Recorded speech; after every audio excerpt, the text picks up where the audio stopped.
Hello and welcome to a brand new episode of the Pick a Side podcast.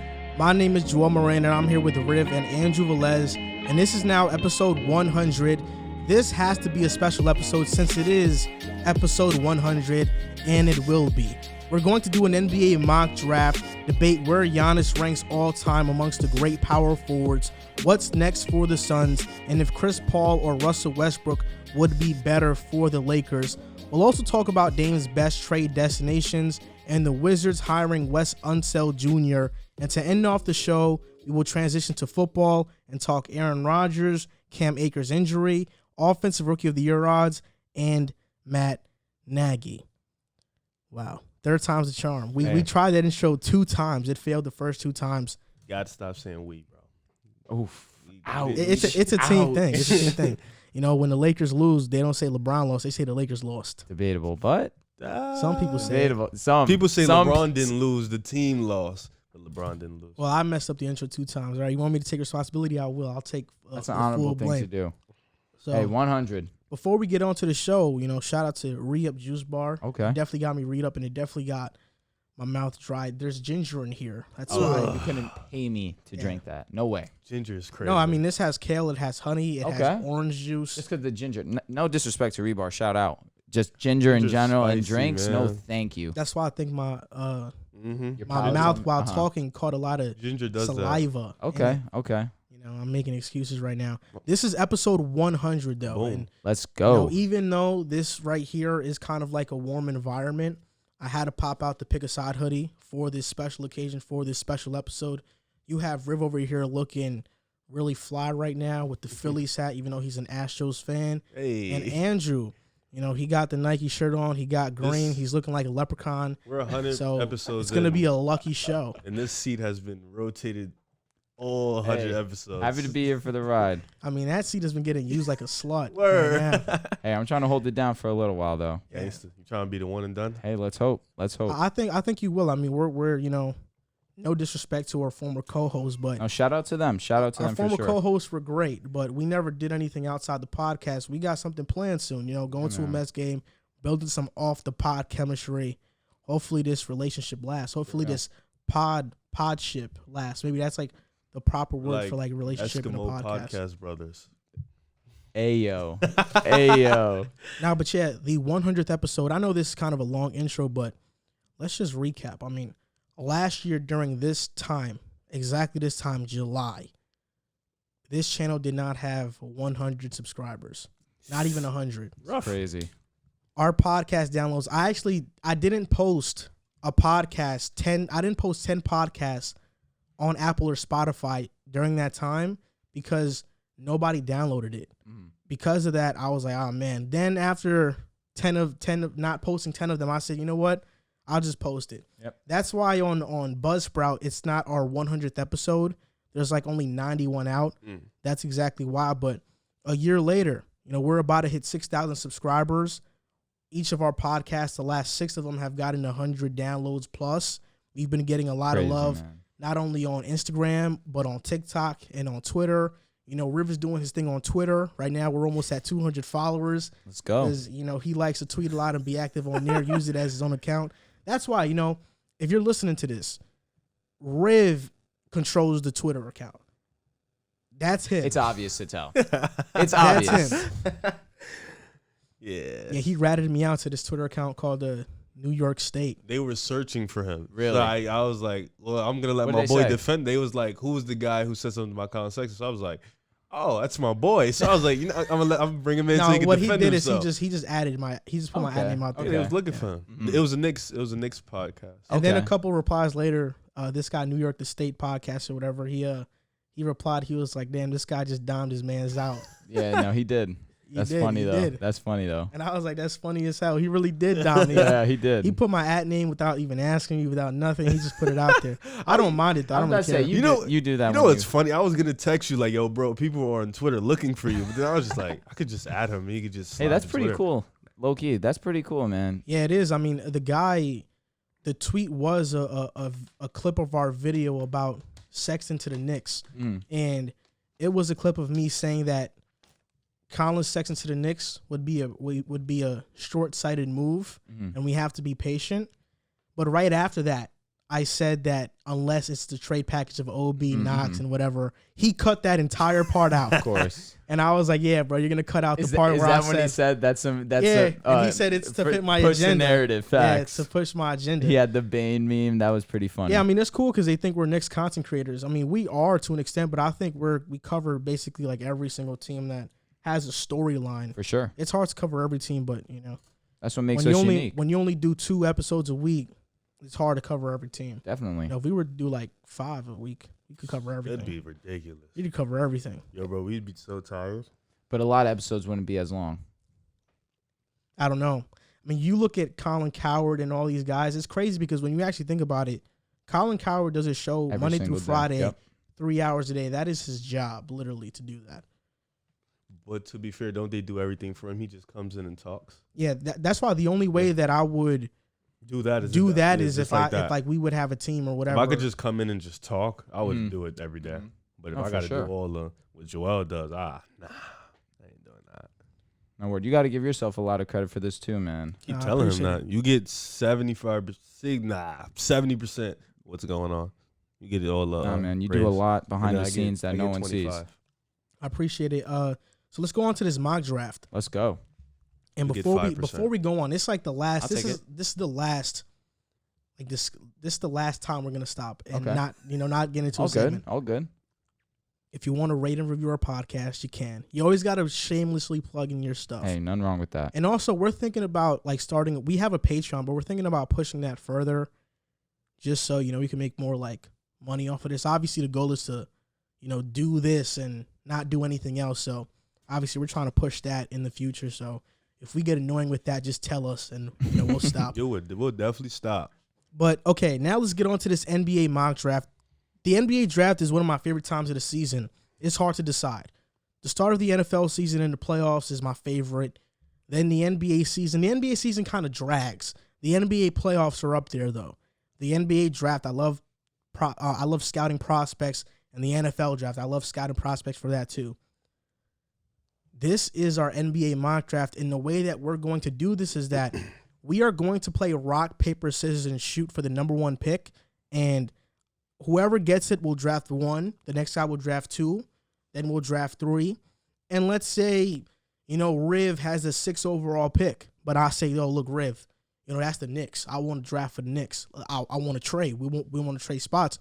We can absolutely do that because we make the rules here. Okay, I like that. So because of that, we're going to start this mock draft. So I don't know who wants to play for rock, paper, scissors for the first pick first. No, we did. All 3 of us.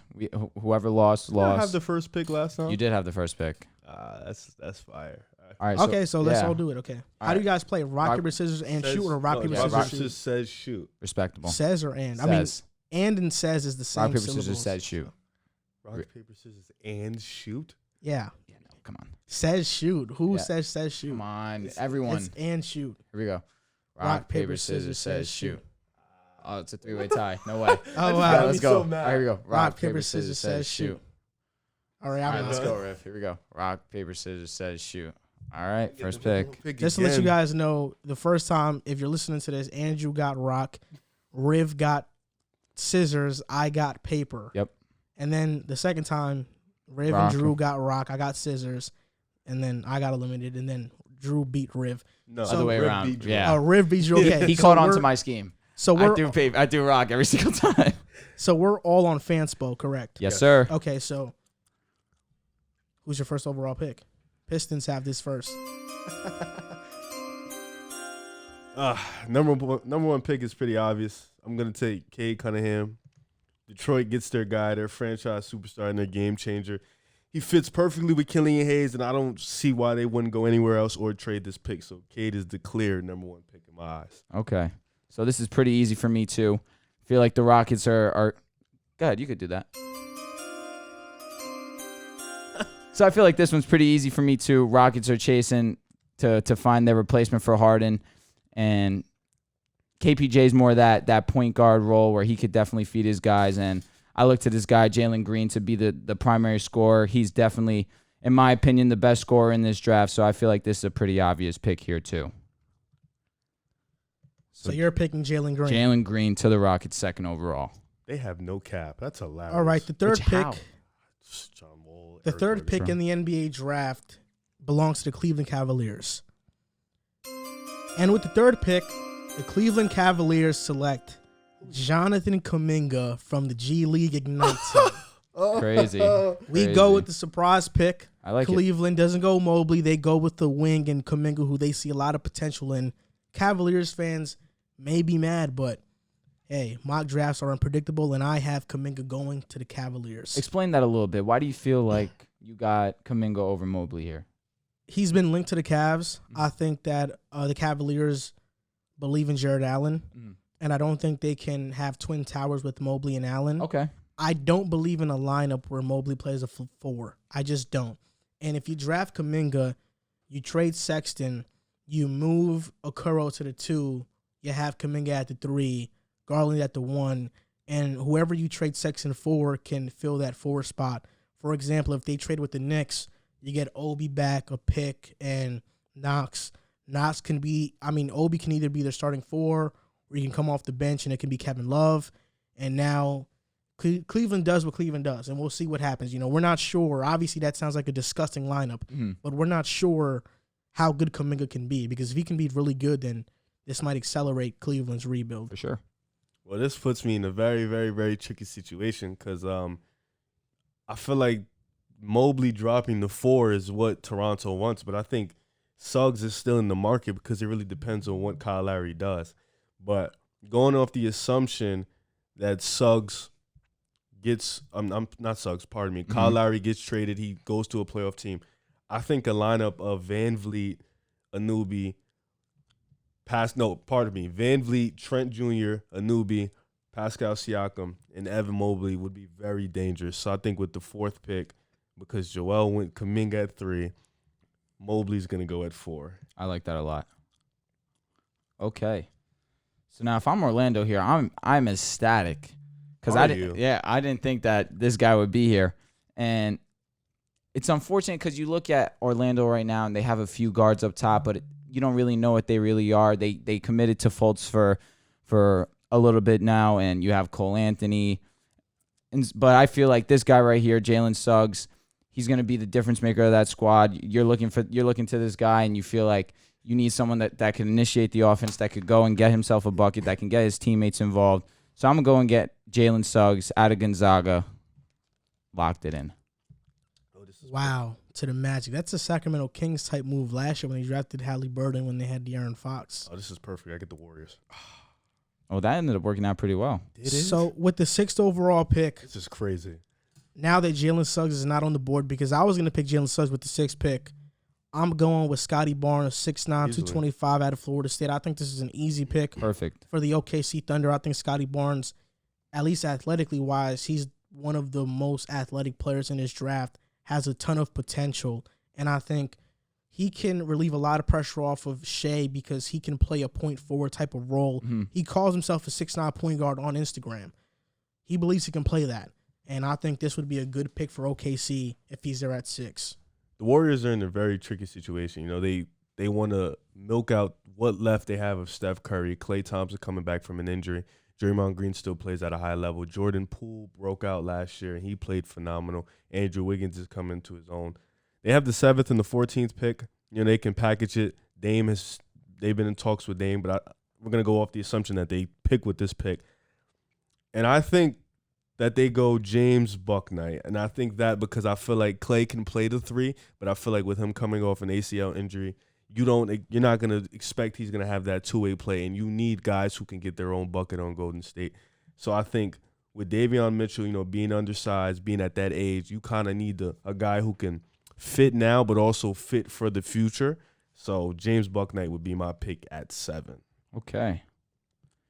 So now this pick might surprise you guys a little bit, but I just looked to what the Magic need right now. They need everything. And they definitely do need everything.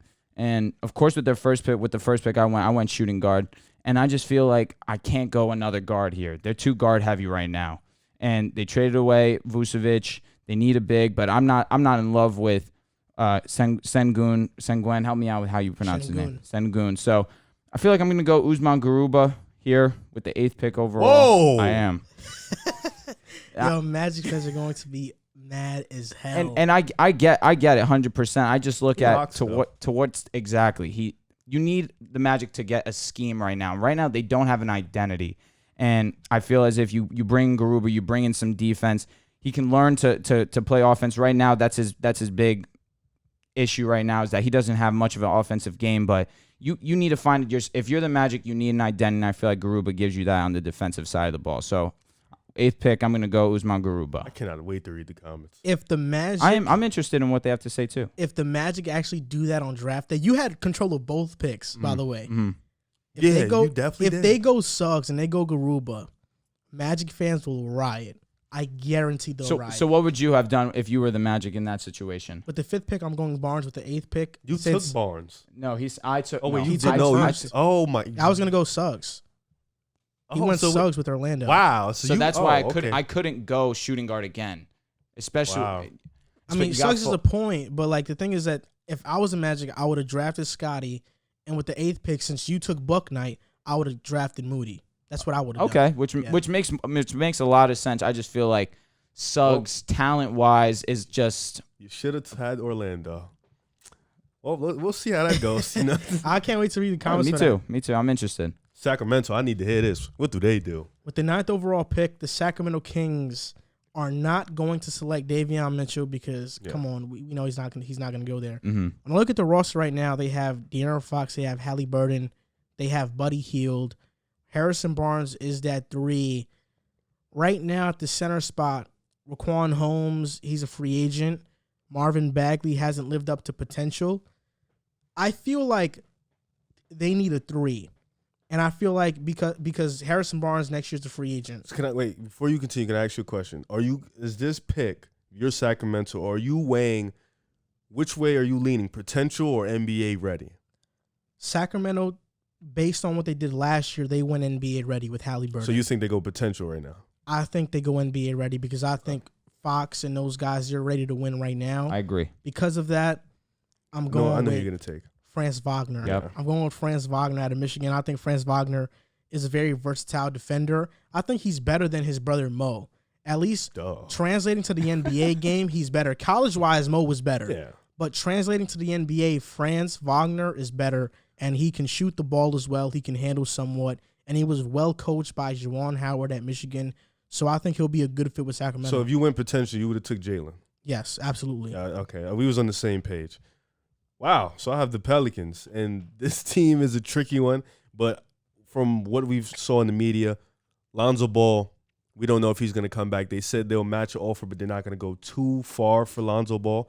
You still have Brandon Ingram. You still have Zion Williamson. Nickel Alexander-Walker, he was kind of getting into his own last year. Jackson Hayes was good down the stretch. You need somebody who can get the ball to Brandon and Zion. And looking at this draft, Davion Mitchell, I don't think goes to to the Pelicans. He's not at their timeline. So with this pick, I think the best option would be to take Josh Giddey, a guy who can play the point forward, 6'8". You know, he has good instincts. He has a high IQ, somebody who can be a initiator in the NBA. He just has to get his size up. But this is the pick I think they go with Josh Giddey at 10. All right, so now you kind of made this pick a little bit easier on me. I got the 11th pick with the Charlotte Hornets. I feel like this guy dropping in this part of the draft, I feel like is a good value for where the Hornets are.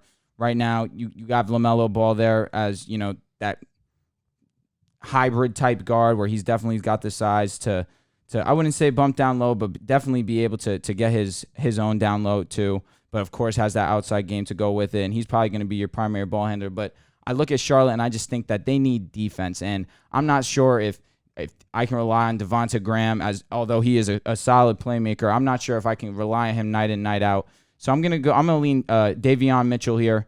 I feel as if they need someone to come in, play defense, where people are looking at Davion Mitchell as potentially the best defensive player in this draft, and I just feel like he would fit their scheme a lot better than a lot of the other talent here on the board. So I just want to say this. If I owned a team, I would just specifically hire you to just work my players out. Okay. I don't want you making any decisions. I don't want you, Really? Yeah, I don't want you. You would be my guy. I would hire you without a doubt because you are a great guy in the gym. Like, work my guys out, do this. But to pick players or You don't scout think so? anything, I would have went Moody with that pick. Charlotte. But a lot of forget about a lot of people. It's just I'm looking at Moody, and it's not that he excels at one thing specifically But you than said another. the first thing you said was need defense. And Davion Mitchell right now is potentially Yes, the best defensive player in this draft. But Moses fits defense for an NBA. He's 6'6", long arms. He fits it more. No, than he's Davion definitely Mitchell. undersized, but I'm just looking at Charlotte. They need a true point guard, and Davion could do that So for you them. think, well, because Graham is a free agent. Exactly. So. And I think that he hasn't shown me enough to think that they're going to sign him. Terry Rozier is more of a two guard in my opinion. LaMelo obviously is a good the guy on the squad. I just think that they need defense right now. So that's why I went Davion. That was a little strong saying.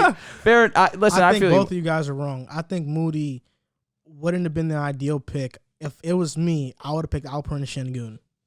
Well, you're higher on him. Their center is Cody Zeller. You're higher on him than we are. Well, to his point, because he's a really good player. I'm with him there because that was the guy I was looking at aside from him. In all honesty, have you seen him play yet? I've seen him one game. I've seen one game so far. Okay. He reminds me of Ennis Cantor. He reminds me of Sabonis. That's a hard comparison, especially with. Okay, but we all think that Sabonis his numbers are extremely overrated. But he's still an all-star. Really? Ennis Cantor. Hold up, before you say something. Ennis Cantor doesn't play with the motor that Şengün plays with. That's fair. When you watch Şengün play, he's flying all over the place. Let me make my pick and drop the goddamn sound because you've been forgetting. Y'all be talking before I can even With the hit 12th the overall pick, the San Antonio Spurs select Jalen Johnson out of Duke. I wanted to go with Alperen Şengün at this pick so freaking bad, but the Spurs need a guy who can become a superstar. And Jalen Johnson, I don't think he's going to be that, but his talent, his athleticism gives him the opportunity to. DeMar DeRozan is probably gone, so the Spurs would have a lineup of DeJounte Murray, Devin Vassell. You move Keldon Johnson to the 3. You have Jalen Johnson at the 4, and then Jakob Poeltl at the 5. And I think Jalen Johnson gives the Spurs a lot of athleticism. That's still a really poorly constructed roster in terms of three-point shooting. But I think Jalen Johnson just gives the Spurs a lot of potential moving forward. I didn't want to pick Keon Johnson because I thought that Lonnie Walker and him are kind of the same type of guy in terms of their athletic traits. And I think they already have that two-guard spot figured out somewhat. Do you want me to pick because GS is after this pick? Yes. Okay. So 13th pick overall, Indiana Pacers on the board right now. And this is an interesting pick because they don't really need a shooting guard. They have Malcolm Brogdon. In my opinion, I feel like they need a point guard. And I'm going to drop down a little bit on the board yet again. I feel like Sharif Cooper here is going to be my selection. I just think that Indiana doesn't want Malcolm Brogdon to be the primary ball handler. And where he can do that, I feel as if Sharif Cooper's going to come in, and he's shown me that he can go get himself a bucket too. But at the same time, his critique right now is that he's a ball hog or he's a jock. But if you watch the games, it's really as if he had no other choice. He wasn't really playing with a lot of talent there. So I feel as if Sharif Cooper's going to come in. He's going to fit that scheme very well, and he's going to gel pretty nicely with the likes of Sabonis, Miles Turner, Malcolm Brogdon, and Warren's coming back too, which is another thing that people haven't mentioned. He missed basically all of this season too. So you plug in Sharif Cooper to that. Definitely undersized at 6'1", but has a huge motor and is definitely gonna live up to that expectation. I love that pick. I would have went Trey. Murphy? Man. Okay. Trey Man? Wow. Or Murphy too, because they don't have because the Indiana, first of all, Indiana in general, that was a hard pick for me anyways. It was giving me a headache, honestly, thinking about it. Because their team, their starting 5 is pretty much set with Brogdon, LeVert, Warren, Sabonis, Miles Turner. I would have thought maybe I could have went a big because they've been talking about trading Miles Turner, maybe Sengun. But then I also would have thought Aaron Holiday's there, Justin's still there. They have a backup guard. They don't have a backup wing, though. You know who I would have went with? They're losing Doug McDermott. I would have went with Corey Kispert. Yeah, somebody who they're looking for a guy who's pretty much NBA ready. Fair enough. But Sharif isn't a bad pick. They do need a backup point guard. I feel like Murphy would have been good too, 6'8". Yeah, Murphy at 13 though. Nah, man, that's too high for me. I'm just thinking size. I'm not a huge fan of Kispert, truthfully. So you make your pick, man. Make your pick. Yeah, Golden State Warriors, right now. 14th overall pick. This pick is easy. You know, they need somebody who looks like a Golden State Warriors basketball player. They need somebody who, you know. Corey Kispert. No, they need what? No, I'm not picking Kispert. Uh-huh. They need somebody who locks in on the defensive end while also being able to score on the other end. And this pick is easily Moses Moody. I think Kispert would have been a good pick if Moody wasn't here. So but Bucknight and Moody, that's your draft. I would have gone. I would have went with Sengun. Isaiah Jackson. Okay. the reason why I wouldn't go Isaiah Jackson is They don't have a 5. but Isaiah isn't really a 5. Oh wait. So I'm Sengun. tripping. They have Wiseman. I'm tripping. Wiseman and Looney are still there. Yeah, I'm tripping. So Because stop. I'm under the assumption And they're that trading it. they're trading. Yeah. I was gonna say, but then if that's the case, That's why I said take I Sengun. said that early off the assumption that we keep both these picks. So off the bench, you're gonna have Poole, Moody, and Bucknight. That's a danger. And this is with the That's a assumption lot that of Clay buckets. comes back healthy as well. Because you got to remember, Clay's not going to be that two-way. Well, we don't know, but coming off of two legs, he's going to be hard for him to keep up with guards in the league. So you need that scoring. The Warriors lacked last year was scoring coming off the bench. When Steph went down, they couldn't keep up with scoring. So I think Moses Moody and Bucknight would be a pretty nice draft for these guys. Now with the 15th overall pick, the Wizards have the selection. Oh, yeah, you and go. that's you. You have the Wizards pick. No, Or you do. I do. Okay. And then you're gonna go after him. Yeah, I know. This is Go tough. Back to rotation. Yep. Do I want to gift OKC Alperen Şengün? Well, but based on your drafting skills, I don't think he might No. even go there. I'm taking OKC. Who, mine? Yeah. No, I'm I going don't You're even doing a OKC. decent Oh, job. you're going OKC? Okay. No respect. I don't think do you're nothing going dumb. Şengün. Don't do nothing dumb. The What thing about- with All right. Washington is that they have Gafford, they have Thomas Bryant. I think they need defense here. And if they do go center, I see Isaiah Jackson instead of Şengün. You have Russell Westbrook, you have Bradley Beal. You need a 3 because Hachimura is the 4 right now. So I'm looking at Trey Murphy. I'm looking at Kispert. I'm looking at Keon Johnson. And the guy that sticks out to me the most right here is Keon Johnson. Really? I think, yes. I think him being there at the 15th overall pick, his athleticism, his upside, he can create his own shot. He's a very good mid-range shooter. He's a lockdown defender. It's a small 3. I think Keon Johnson could fit very the pick well here? next to Westbrook and Bradley Beal, and he would cover a lot of the defensive flaws that Beal has. And I think he would be a great pick. I would have picked Trey Murphy, but I don't think Trey Murphy has that upside. I don't think so. And that's why I'm going with Keon Johnson. He's too good to pass up on at the 15th overall pick. That's hilarious. You stole my pick. I was going to go Keon at 16. I wanted Keon to fall to Memphis.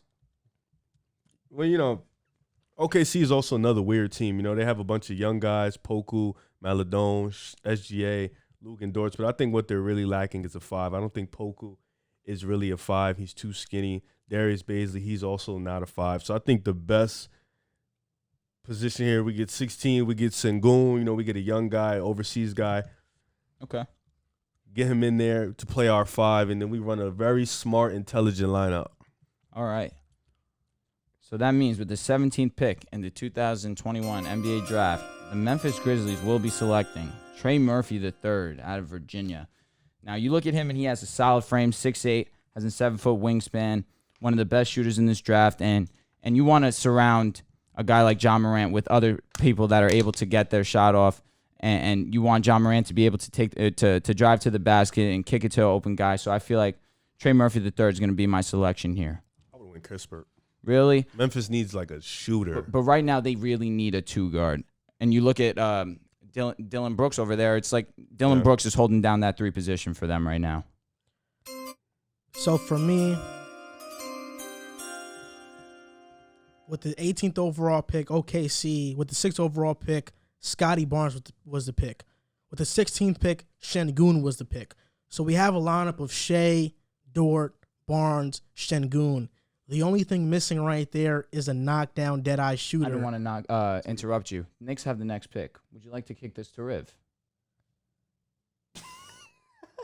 I think you're going to select who I want the Knicks to select. I'll probably. So I'm going to trust you with Okay, it. that's respect I right think there. so. That's Because of respect that, right there. I'm picking Corey Kispert with the 18th overall pick. Okay. In this draft, the Thunderland Kispert, That's a good Barnes, and Şengün. I think that would be an amazing draft for sure. them. You better pick who I think you're going to pick. I'm confident we're on the same page here. You guys need a point guard. You need somebody who can play make, who can score, and he's right here on the market. So I think I can just go ahead and say Trey Mann. Yeah, easily.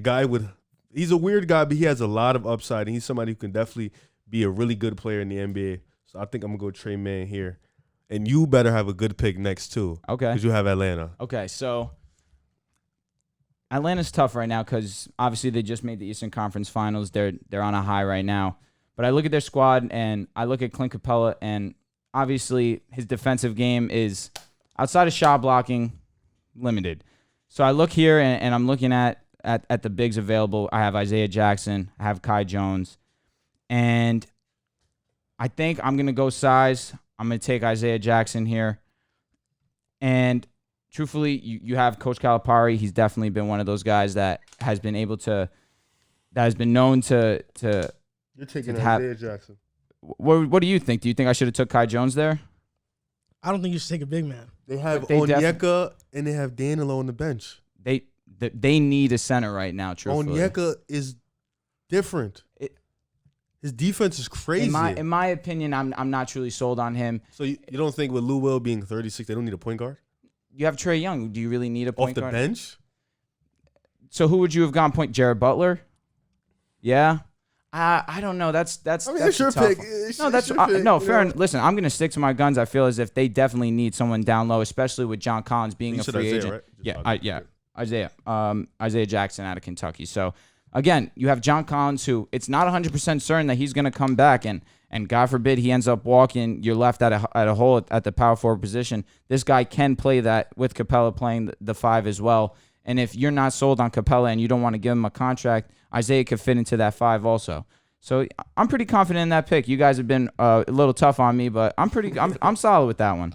With the 21st overall pick, the New York Knicks are going to select. You went point guard. You went Trey Mann with the 21st pick. Right here, I'm looking at a Tom Thibodeau guy.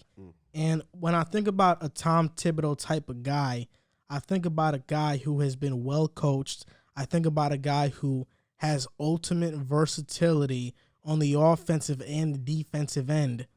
And I want somebody who also has an upside. And because of that, I'm going to go with a surprise pick. And it's going to be the first surprise pick of the draft. But this guy is one of my. I was gonna say this Garuba guy apparently is one of my favorite players. This guy is one of my favorite players in the draft. I'm going with Aaron Henry out of Michigan State. What the? Can I curse? I'm going with Aaron Henry out of Michigan State. Dude, I can't even find him on the board. Bro. I got a question. Let me find him first. I'm going with Aaron Henry. What number was he? He was 50 something. That board doesn't know what they're talking about. Aaron Henry, watching him, this guy can shoot, even though he has a funky form sometimes. His hand kind of goes out sometimes. But Aaron Henry can shoot. He can create for other players. He's a pretty good playmaker for his size and for the position that he played. He was coached under Tom Izzo. He plays basketball the right way. He's a very great defender, versatile defender. I think Aaron Henry is one of the more slept-on players in this draft. And whoever drafts him is going to get a steal. I know you wanted me to select Chris Duarte here. I'm not selecting Chris Duarte. I'm not selecting Zaire Williams. You were going to pick Cameron Thomas. Agreed. I'm not picking Cam Thomas because I already have Trey Mann. And Cam Thomas, even though I think he's a very good scorer, he's not a Tom Thibodeau player. I'm thinking like Tom Thibodeau. I'm thinking like last year, nobody expected the Knicks to select Emmanuel Quickley. This year, nobody's going to expect them to select Aaron Henry. And I think Aaron Henry's a guy who I would be ecstatic if the Knicks select him. So what messed me up was you said he has one of the highest upsides at his position. I think he does.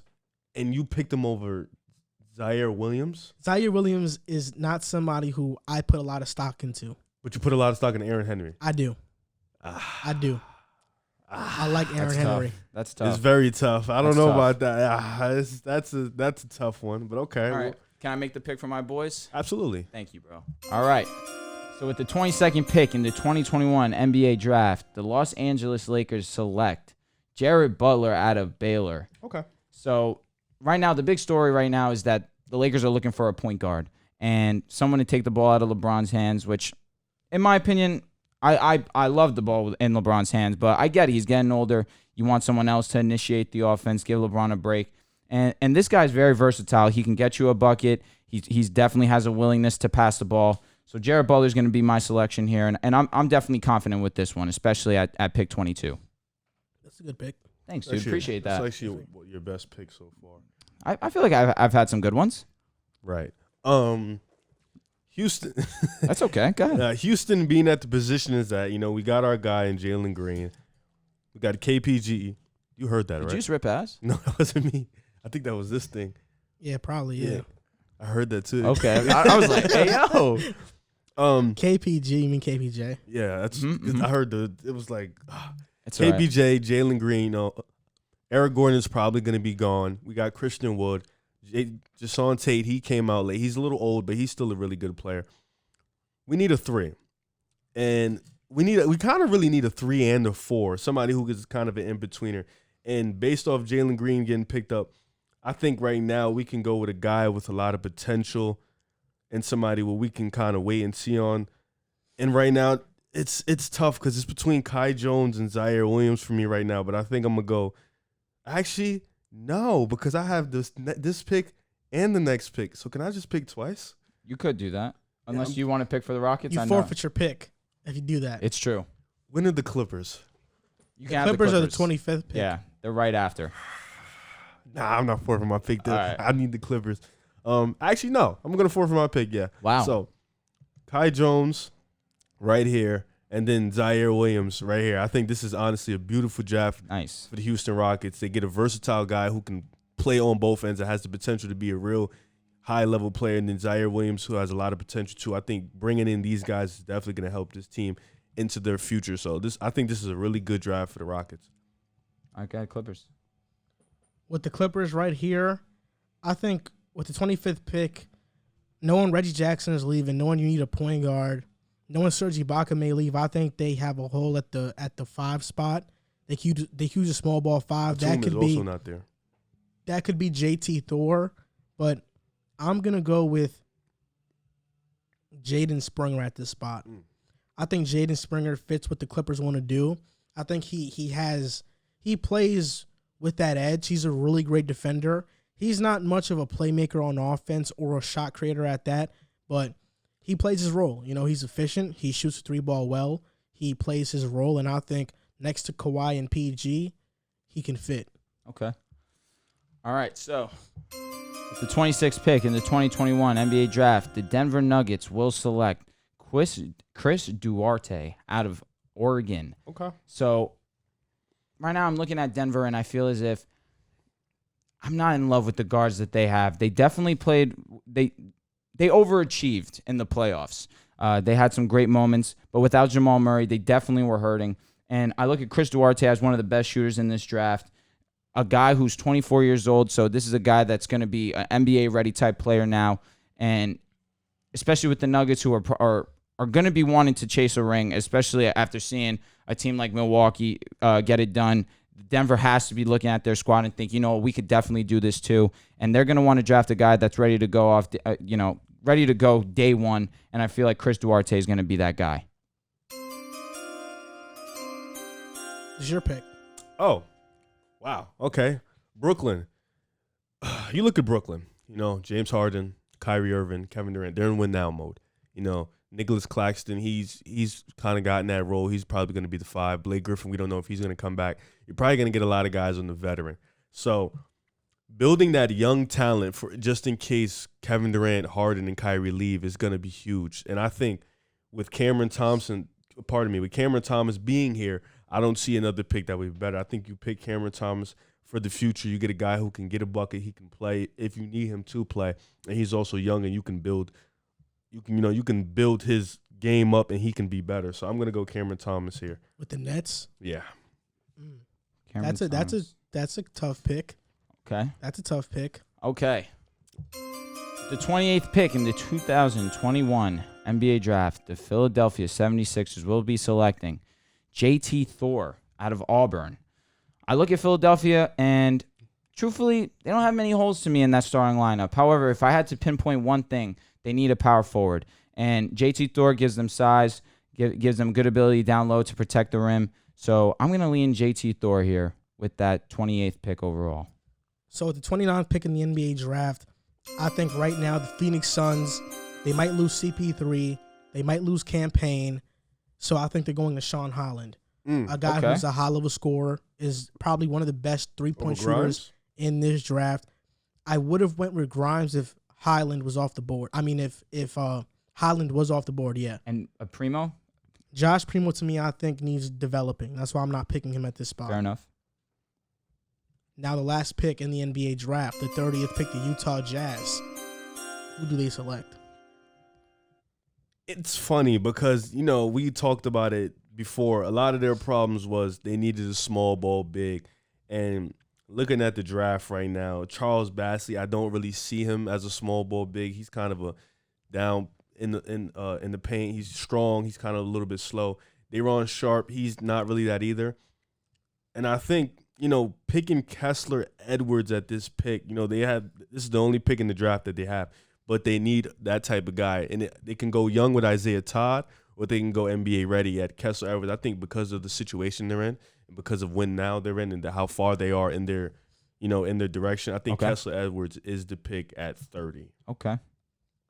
And that's going to do it for our NBA draft. And don't close out your tabs because I may need that picture later on. Okay. But this is the 2021 NBA mock draft, the pick aside mock draft.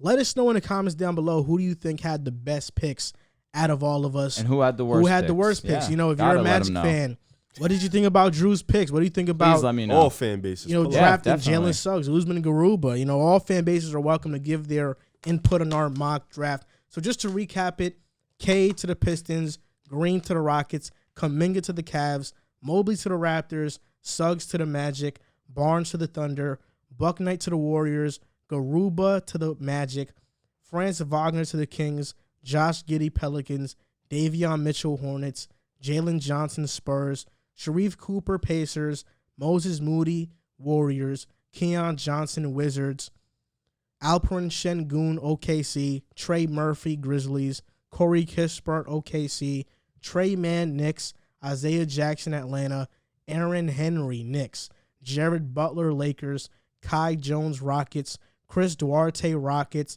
Jaden Springer Clippers, Zaire Williams Nuggets, Cameron Thomas Nets, JT Thor Sixers. Chris Duarte Rockets. No, it was Kai Jones and Zaire Williams. I flipped it because I accidentally pressed it. So yeah, all good.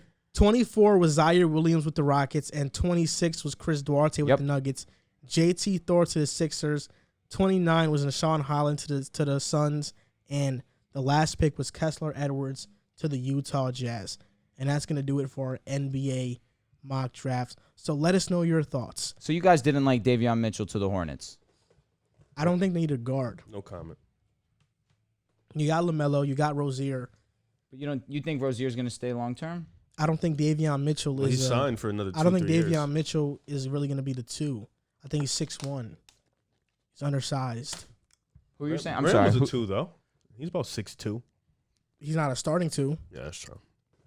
But who do they have defensively, really, that's going to hold it down for them? I don't think Mitchell at the next level is going to be a very good defender.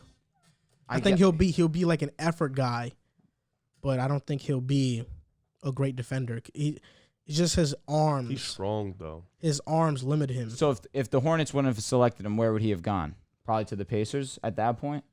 No, I had him going to the Grizzlies at 17. You think he was going to fall that far? I think the Pacers would have been a good pick. I do. I think he's going to fall out the lottery in the draft. But then, if your gripe with him is that he's undersized, then Sharif Cooper, you have to have a gripe with him too. Yes and no. Sharif is different because he's an actual point guard. Sharif can run an offense. Davion can't run an offense like Sharif. Sharif is Trae Young light.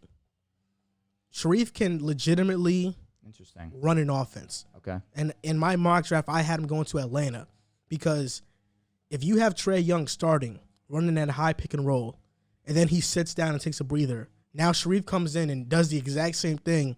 Defenses can't catch a break. So I think Sharif can really run an offense. Okay. I do. Okay. Zaire Williams, He's more of a 2 guard. And plus, Sharif is only 19, 20 years old. Because of that, I think Cooper can still come into his own. He can still build his frame up. Okay. Where I think Mitchell, what you see is what you get. You're not getting much after what, physically from him. I feel like physically, they're relatively the same player, in my opinion. And Sharif's height. Exactly. Build-wise, they're pretty similar players. But what you're saying makes a lot of sense. You look at Sharif and you think that he has better playmaking abilities. But I'm just thinking both sides of the ball.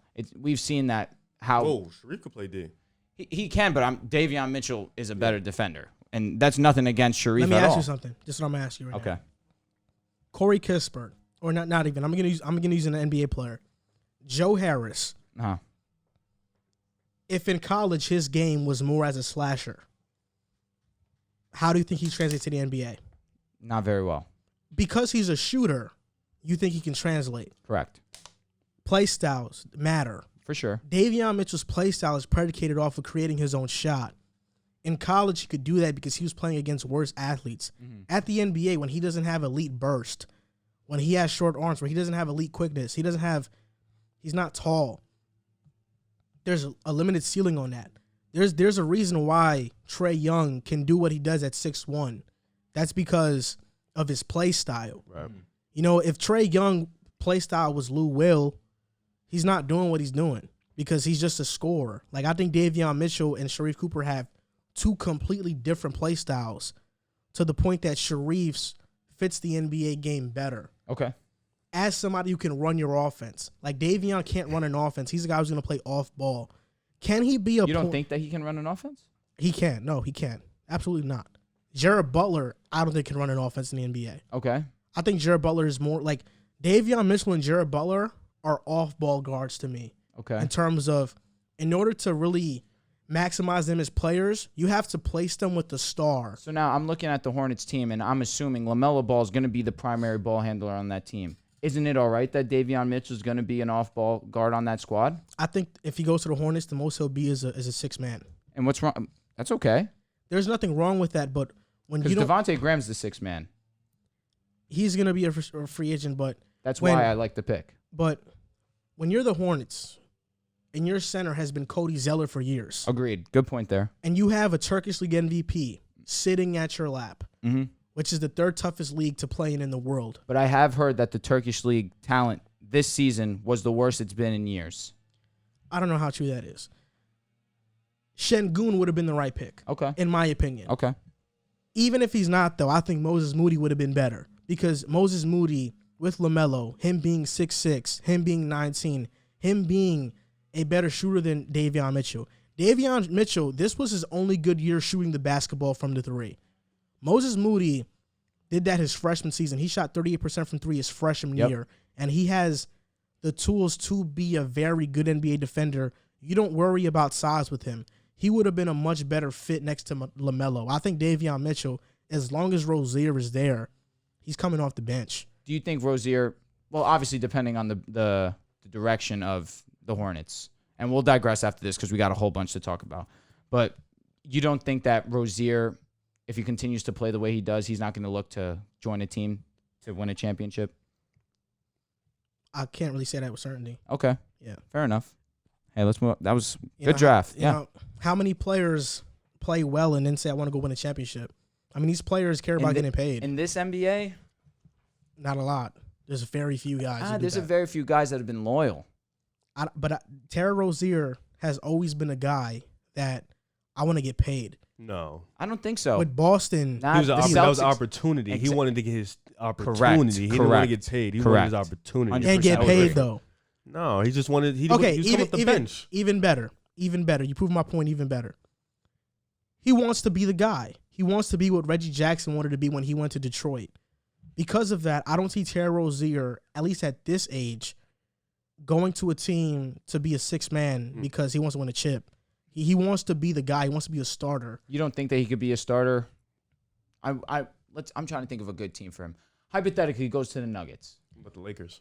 He comes to the Lakers. That'd be pretty sweet. I just don't want to talk about these scenarios because he's under contract for 2 more seasons. True. Because of that, I just don't want to look too far into that realm Yeah. I just think right now when you look at the Hornets roster, I don't think they're looking at point guard. I don't think they are at all. Like, I think every point guard for them is written off because they see LaMelo. We already have our guy. Mm-hmm. You know, we even the three, they have Gordon Hayward, they have P.J. Washington, they have Miles Bridges. They have all those positions filled outside of a tall two guard and a center. Mm-hmm. So I think those are the two positions they're going to hone in on in the draft: shooting guard or center. And Davion is a point guard, but really has like a combo guards game. It is a weird guy. Like, I like him. Like, I think he's a Patrick Beverley type of player in the NBA. He could play off of a star.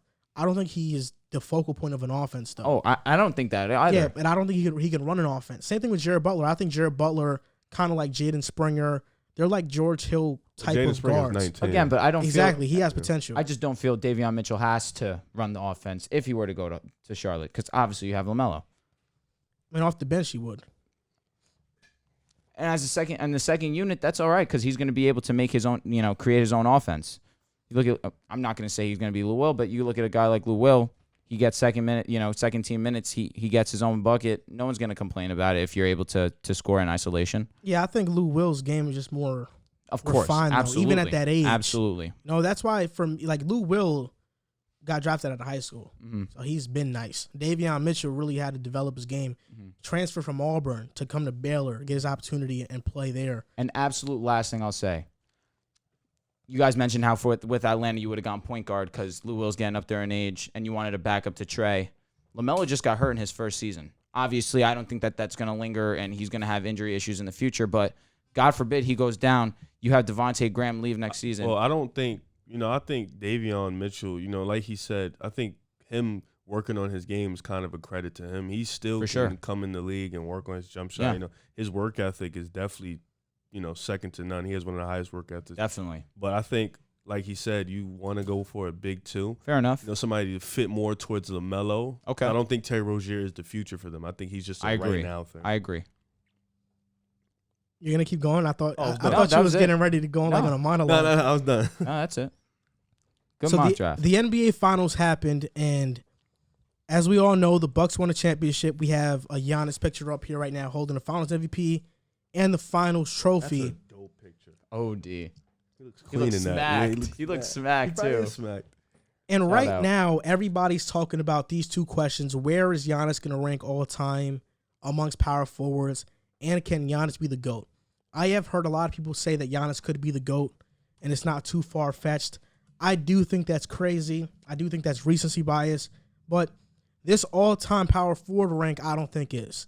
And after this championship, where do you rank Giannis all-time on the power forwards list? Not talking about where he can be as of today. Where do you rank him? I got him 5. I think Malone, Dirk, KG, of course, Tim Duncan. We're not even going to acknowledge Tim Duncan. Tim Duncan is a clear number. But I think Dirk, Malone, KG, they still have a case over him because of the longevity and the fact that they played against you. Like, they played high-level bigs at their level and dominated at their level. So I think that, so I think when people like to use, competition in these arguments, and you have to apply that to Giannis too in the same breath. And Dirk, KG, they played each other. Tim Duncan, they played each other 3-4 times a year, and they put up their best performances against each other. So I think, with Dirk being the MVP, doing kind of what Giannis did, but his road was a lot tougher, and it was against one of the best teams, OKC, the Lakers, the Big Three in Miami. His road was extremely tough, and I don't think he had an all-star on his team that year. So with that ring, it's a little bit more cemented, and he won an MVP. With KG, he was a two-way phenomenon. He MVP, DPOY at, I think, 33 years old and leading that Minnesota Timberwolves team that wasn't that good to the Western Conference Finals. I think their only appearance in the Western Conference Finals in their history. I think that has to be said. It's still stamped in Karl Malone. I don't need to speak for Karl Malone. His numbers speak for itself. So I have Giannis at 5 at the moment. So you got Timmy, Malone, KG at okay. All right, so I might shock some heads here. I'm not going to put him 2.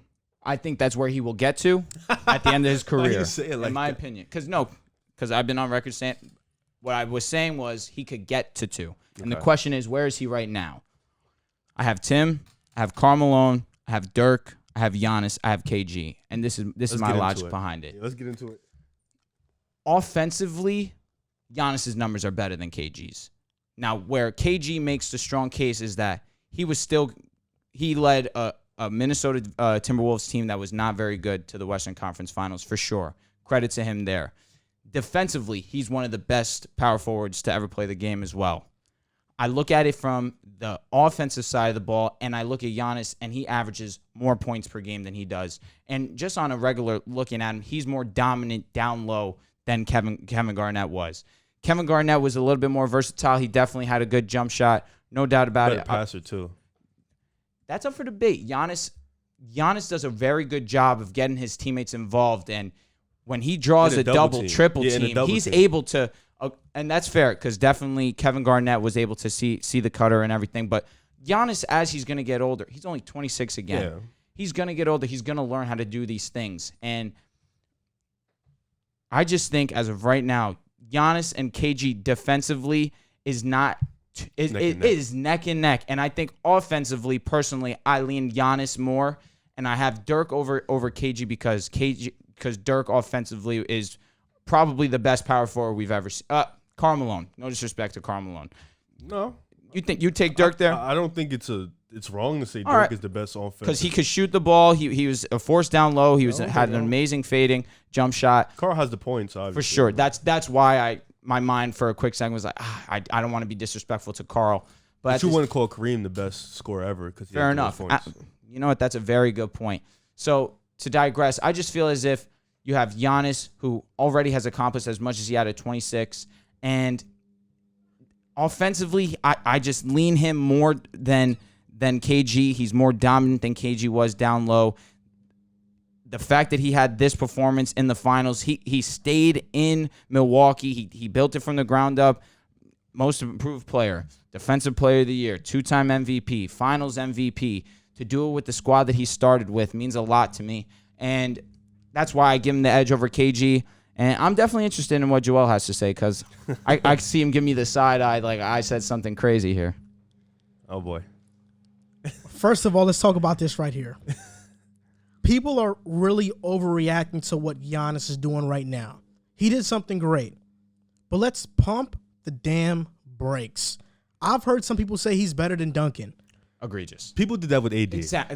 Makes no sense. You can't say something like that and think that we're going to listen to your basketball opinion. At 26 years old, Tim Duncan had 2 MVPs, 6 All-Stars, a Rookie of the Year, was a 6-time All-Defensive Team player, 6-time All-NBA, and was a 2-time NBA champion and a 2-time Finals MVP. Different. Yes, sir. That's better than Giannis's resume right now. Yes, sir. There is no way you can put Giannis with Tim Duncan. Yo, Tim is different. And let me just tell you something right now. Giannis is a 2-time MVP at 26. He's going to turn 27 this upcoming season. Tim Duncan was a 2-time MVP at the same age, never won one again. It's not a certainty that Giannis is going to win another MVP. And I'll say this. When we talk about him on the all-time power forwards list, I have him 5th. He's above Barkley for me. I have Tim Duncan, Malone, KG, Dirk, interchangeable, and then I have Giannis. When we talk about all-star games, Giannis has 5. Duncan and KG have 15, 3 times the amount that Giannis has. Dirk and Malone has 14, pretty much 3 times the amount Giannis has. And Charles has 11. All NBA teams, Giannis has 5. Duncan has 15. Malone has 14. Dirk has 12. Charles has 11. KG has 9. Mind you, Dirk and KG played in the era with Tim Duncan. Giannis right now is not playing in the era with another dominant power forward. Outside of the only one is Anthony Davis, and he's always injured, so he's not even in the running for these awards. Duncan and Malone are both 2-time MVPs. KG and Dirk and Barkley also have an MVP. KG is a defensive player of the year. All players that I just mentioned. Twice. Yes. Wait, not twice. KG's not. Twice? No, once. Who the fuck am I thinking of? I'm sorry, continue. All the players I just mentioned, Duncan, Malone, KG, Dirk, Barkley, all of those guys have scored twice the amount of points that Giannis has scored. Malone has scored 3 times the amount. He's at 36,000. Giannis is at 12. and all have 2 times more the amount of rebounds and assists. Giannis's counting stats may never look as good as Dirk or KG or Duncan.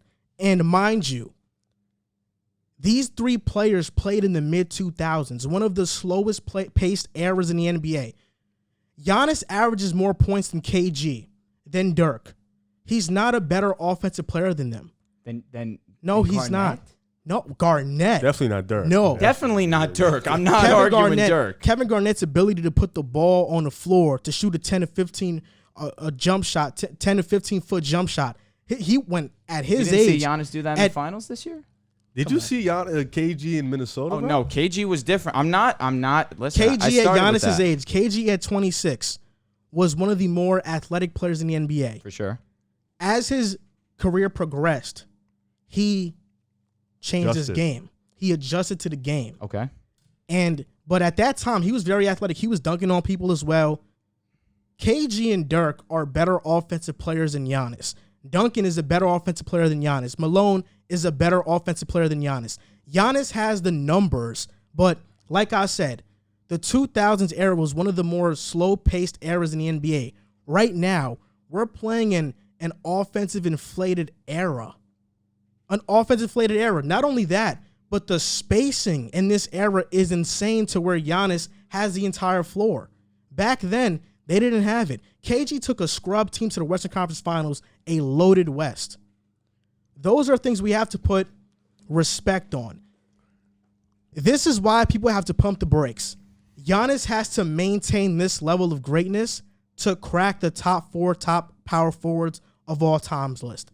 He's 26 years old. He's going to be 27. But the way he plays the game, how long will his peak really last? Is he going to make 10 more All-NBA teams like Karl Malone did? He has 14. That would mean Giannis has to be this good at 37. Is his game, the way he plays, going to last at 37? Shaquille O'Neal at 30 averaged 27 points per game. At 31, he averaged 21. And then he started to decline. His work ethic also wasn't Giannis. You're right. 100%. You're right. Giannis at 31 could very well decline. And we could only see 5 more years of this version of Giannis. So in order for Giannis to be this dominant, to catch up to these guys on this list, he has to adjust his game post 30. And we have yet to see that. Which I have a question. Go ahead, Russ. To me or Joel? Both. Okay. Pretty much Joel is throwing at you the longevity argument. And which is fair enough. No, it's 100% Yeah, fair. definitely. Which me, I like to look at things from a peaks perspective. You know, you're at your best because I feel like guys like, you know, Dwayne Wade or guys who get hurt, they don't have the longevity argument because they get hurt. Yeah. Giannis from 24, I want to say, is probably when he won his first MVP, 24. Yep. Let's say 20, Yep. 24 to about 30. If he continues to do this, would you value what he's done from 24 to 30 better than KG's career, Dirk's career, if he continues on this pace? Absolutely. Yeah, for sure. Absolutely. For sure. But that would mean that Giannis in the next 3 to 4 seasons has to add an MVP, has to win another championship, has to win a Finals MVP, has to be an All-NBA. I think he'll be All-NBA the next Not 3 to 4 even years, not even All-NBA second or third team, first team. He has to be All-NBA first team. He has to add that to his resume. You're not looking at him right now and think he can't do that? The way he plays, I think he's going to slow down at 31. That's interesting. I think the reason why he'll be first team is because his only competition is Anthony Davis, and Anthony Davis is always, you know, hurt or banged up. And even then, people are probably going to put Giannis on the first team over Anthony Davis because his numbers are going to look overwhelming. But I think, like Joel said, in the league where Tim Duncan was always going to be first team or Dirk can get in first team, it was hard. You know, that's a very competitive era. Even Chris Webber got a couple first team, second teams. Like, we forgot his name. Like, he forgot about Chris Webber too. He's another guy who got a couple. Not saying he's in this conversation, but he's I another guy who had gotcha. numbers where he could have been in that first team, second team. So it's Giannis is gonna get those, but you know, KG offensively he can do everything except maybe shoot the 3-ball. But Giannis is horrible at that. You know, he had the mid-range post up. He had the inside-outside game. He was a playmaker for his team. Yeah. He had ball handling abilities. He can take you out in the perimeter. He was a finesse player and an inside player. So Giannis being a better offensive player when he really dominates. He's more dominant than KG, but I don't think he's a better offensive player because there's things in offense that KG does better. One thing I'll say to Giannis' defense is his biggest critique is his shot, of course. I saw a lot of times in this finals where he'd back down Ayton, post fade. And it was going in. But do you see consistently? In this finals. In general. In this playoff run, I saw it consistently. Okay. He's only going to get better. He is, again, as we've said maybe 17 times now, he's 26 years old. I think what it is the He's adjustment. going to turn 27 next season. Correct. No, I'm just saying as of right now. I think what it is the adjustment. KG was adjusted. Carmelo won MVP at like 35. No, adjustment. But why? Dirk adjusted. They adjusted. Why can't we see Giannis adjusting? Because we don't realistically. How much? He doesn't need to adjust. How much know why? stock do you put into his jump shot? You want to know why? Riv, I mean, it's definitely a possibility, especially the way that he played in this finals. You want to know in why? In this playoffs, that period. The reason why is because when we saw Dirk and KG pre-30 years old at their peak, also with Malone and with Duncan, they had that refined skill game on top of that athleticism that they had. Right now, we're only seeing Giannis be a dominant force, one of the most dominant forces we've ever seen at that. But we haven't seen that refined game yet. We've seen it in the finals a little bit, but Dirk, KG, Duncan, Had Malone, Charles Barkley, they had it their entire That's career. been Giannis' whole So career. it was completely building. It was easier for them to adjust post 30 because they had that in their game. That's why for Dwight Howard post 30, he couldn't adjust. For sure. That's why with Shaq, as he got older, it was harder for him to adjust because he got older. It's the same with guards. Westbrook, like I struggled. Guys, skill guards are guards who, after their 30s, when they don't have that same skill, keeps them in the game because their IQ, their skill level. Athletic guards kind of dim it down because they use their athleticism. Giannis, he hasn't shown us consistent. He's shown it in the finals. He did. But he hasn't shown us a consistency where we can say his skill is as refined as it is for what. And granted, that's not all the way his focus. He has been flipped to a 3 or 4, and Correct. his coach hasn't played him right. Understandable. But his skill level, when Dirk, KG walked in, they skilled. Tim Duncan skilled. And even after the 30s, Tim Duncan was an all-defensive player and at like 38 years old. You know, his skill. Tim Duncan's the ghost that KG all power was forwards winning chase. DPOYs at 32 years. Like their skill was still late 30s. Their skill kept them in the league with the young Dwights, with Chris Bosh. You know, the young guys. They still kept him around. So it's really Giannis' skill. Will he keep him from being that guy, or will he be able to elevate his game? And that's the skill versus dominance argument, because when you say that Giannis isn't very skilled, people take it as disrespect to Giannis' game. That's not what we're saying. Shaq wasn't a very skilled player. He was just one of the more dominating forces in the NBA we've ever seen, probably the most. Giannis is one of the most dominating players that we've ever seen in NBA history. Correct. And that's why he's so great. That's why if he adds that skill to his game, he adds a three-point shot. He adds a 10 to 15-footer. He's hitting his free throws at a consistent rate and not just in the finals. We're talking about a guy who could be the second or best power forward of all time. But that is a big if, because people talk about LeBron getting better after 26. LeBron was never a bad shooter. Yeah. Even in Cleveland before 26, he was shooting 36, 37% from three. He shot better from three than James Harden, and we think James Harden's an excellent shooter. All-world shooter, yep. LeBron has always been good. What he did at Miami, he adjusted mentally more than anything. The skill for LeBron was always there. Yep. So that LeBron versus Giannis argument doesn't hold any weight because LeBron was always skilled. Yep. He was always skilled. He was always a 6'8", more athletic Magic Johnson. Yep. That's what he was. So I have a point here, so bear with me. On the all-times list, Shaquille O'Neal is ahead of Karl Malone, KG, Dirk, Charles Barkley, correct? Shaq is. So on a solely dominant basis, Shaq was able to achieve more, be more successful than these other guys who technically had more skill than him. To be fair, He won championships. and he walked in day one dominant. Correct. Now we're looking at Giannis not being that same dominant force because we'll never see another Shaquille O'Neal. Right. But right now, he is the most dominant in our game. Right. Why are we praising Shaquille and not praising Giannis for doing something Giannis similar? has one ring. Correct. Shaq three-peated. I'm not mistaken. Three-peated. Yes, he did three-peat. He definitely did. That being said, have we ever seen someone this dominant and this athletic other than LeBron? No. We give him the praise for being that. Wait, hold up. We've never discredited Giannis. No, we've never discredited Giannis. No way. We've never said. I'm just saying we need to keep the same way that we held Shaq. Shaq is a top 10 player ever. For sure. The way that people held Shaq and the way that they appreciated his game for being as dominant as he was during his era, Giannis is doing it in his era a different way, but still being the most dominant in our league right now. And he's winning. He's being successful. You want to know what's the difference? And people like to use that argument. You're right. You're completely right that Shaq got praised. Giannis right now, if I'm not mistaken, is getting praised all across the media. No doubt. Mainstream media, they're calling him the best player in the world. I'm just talking on us right here. Okay, on Twitter, there's, everybody's posting videos. How can you not like this guy? Giannis is one of the most likable players in the NBA. By far and away. And we have not discredited what Giannis is doing at all. Yeah. We just said for him to catch up to a 15-time All-NBA player, a 14-time All-Star, he has to play at this level for 8 more seasons. I just feel as if I'm watching him, I can't see how he doesn't keep transcending his game.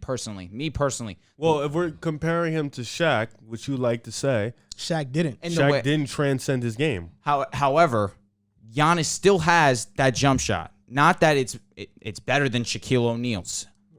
He can at least hit a mid-range jump shot. He's not afraid to shoot the 3 ball, whether it goes in or not.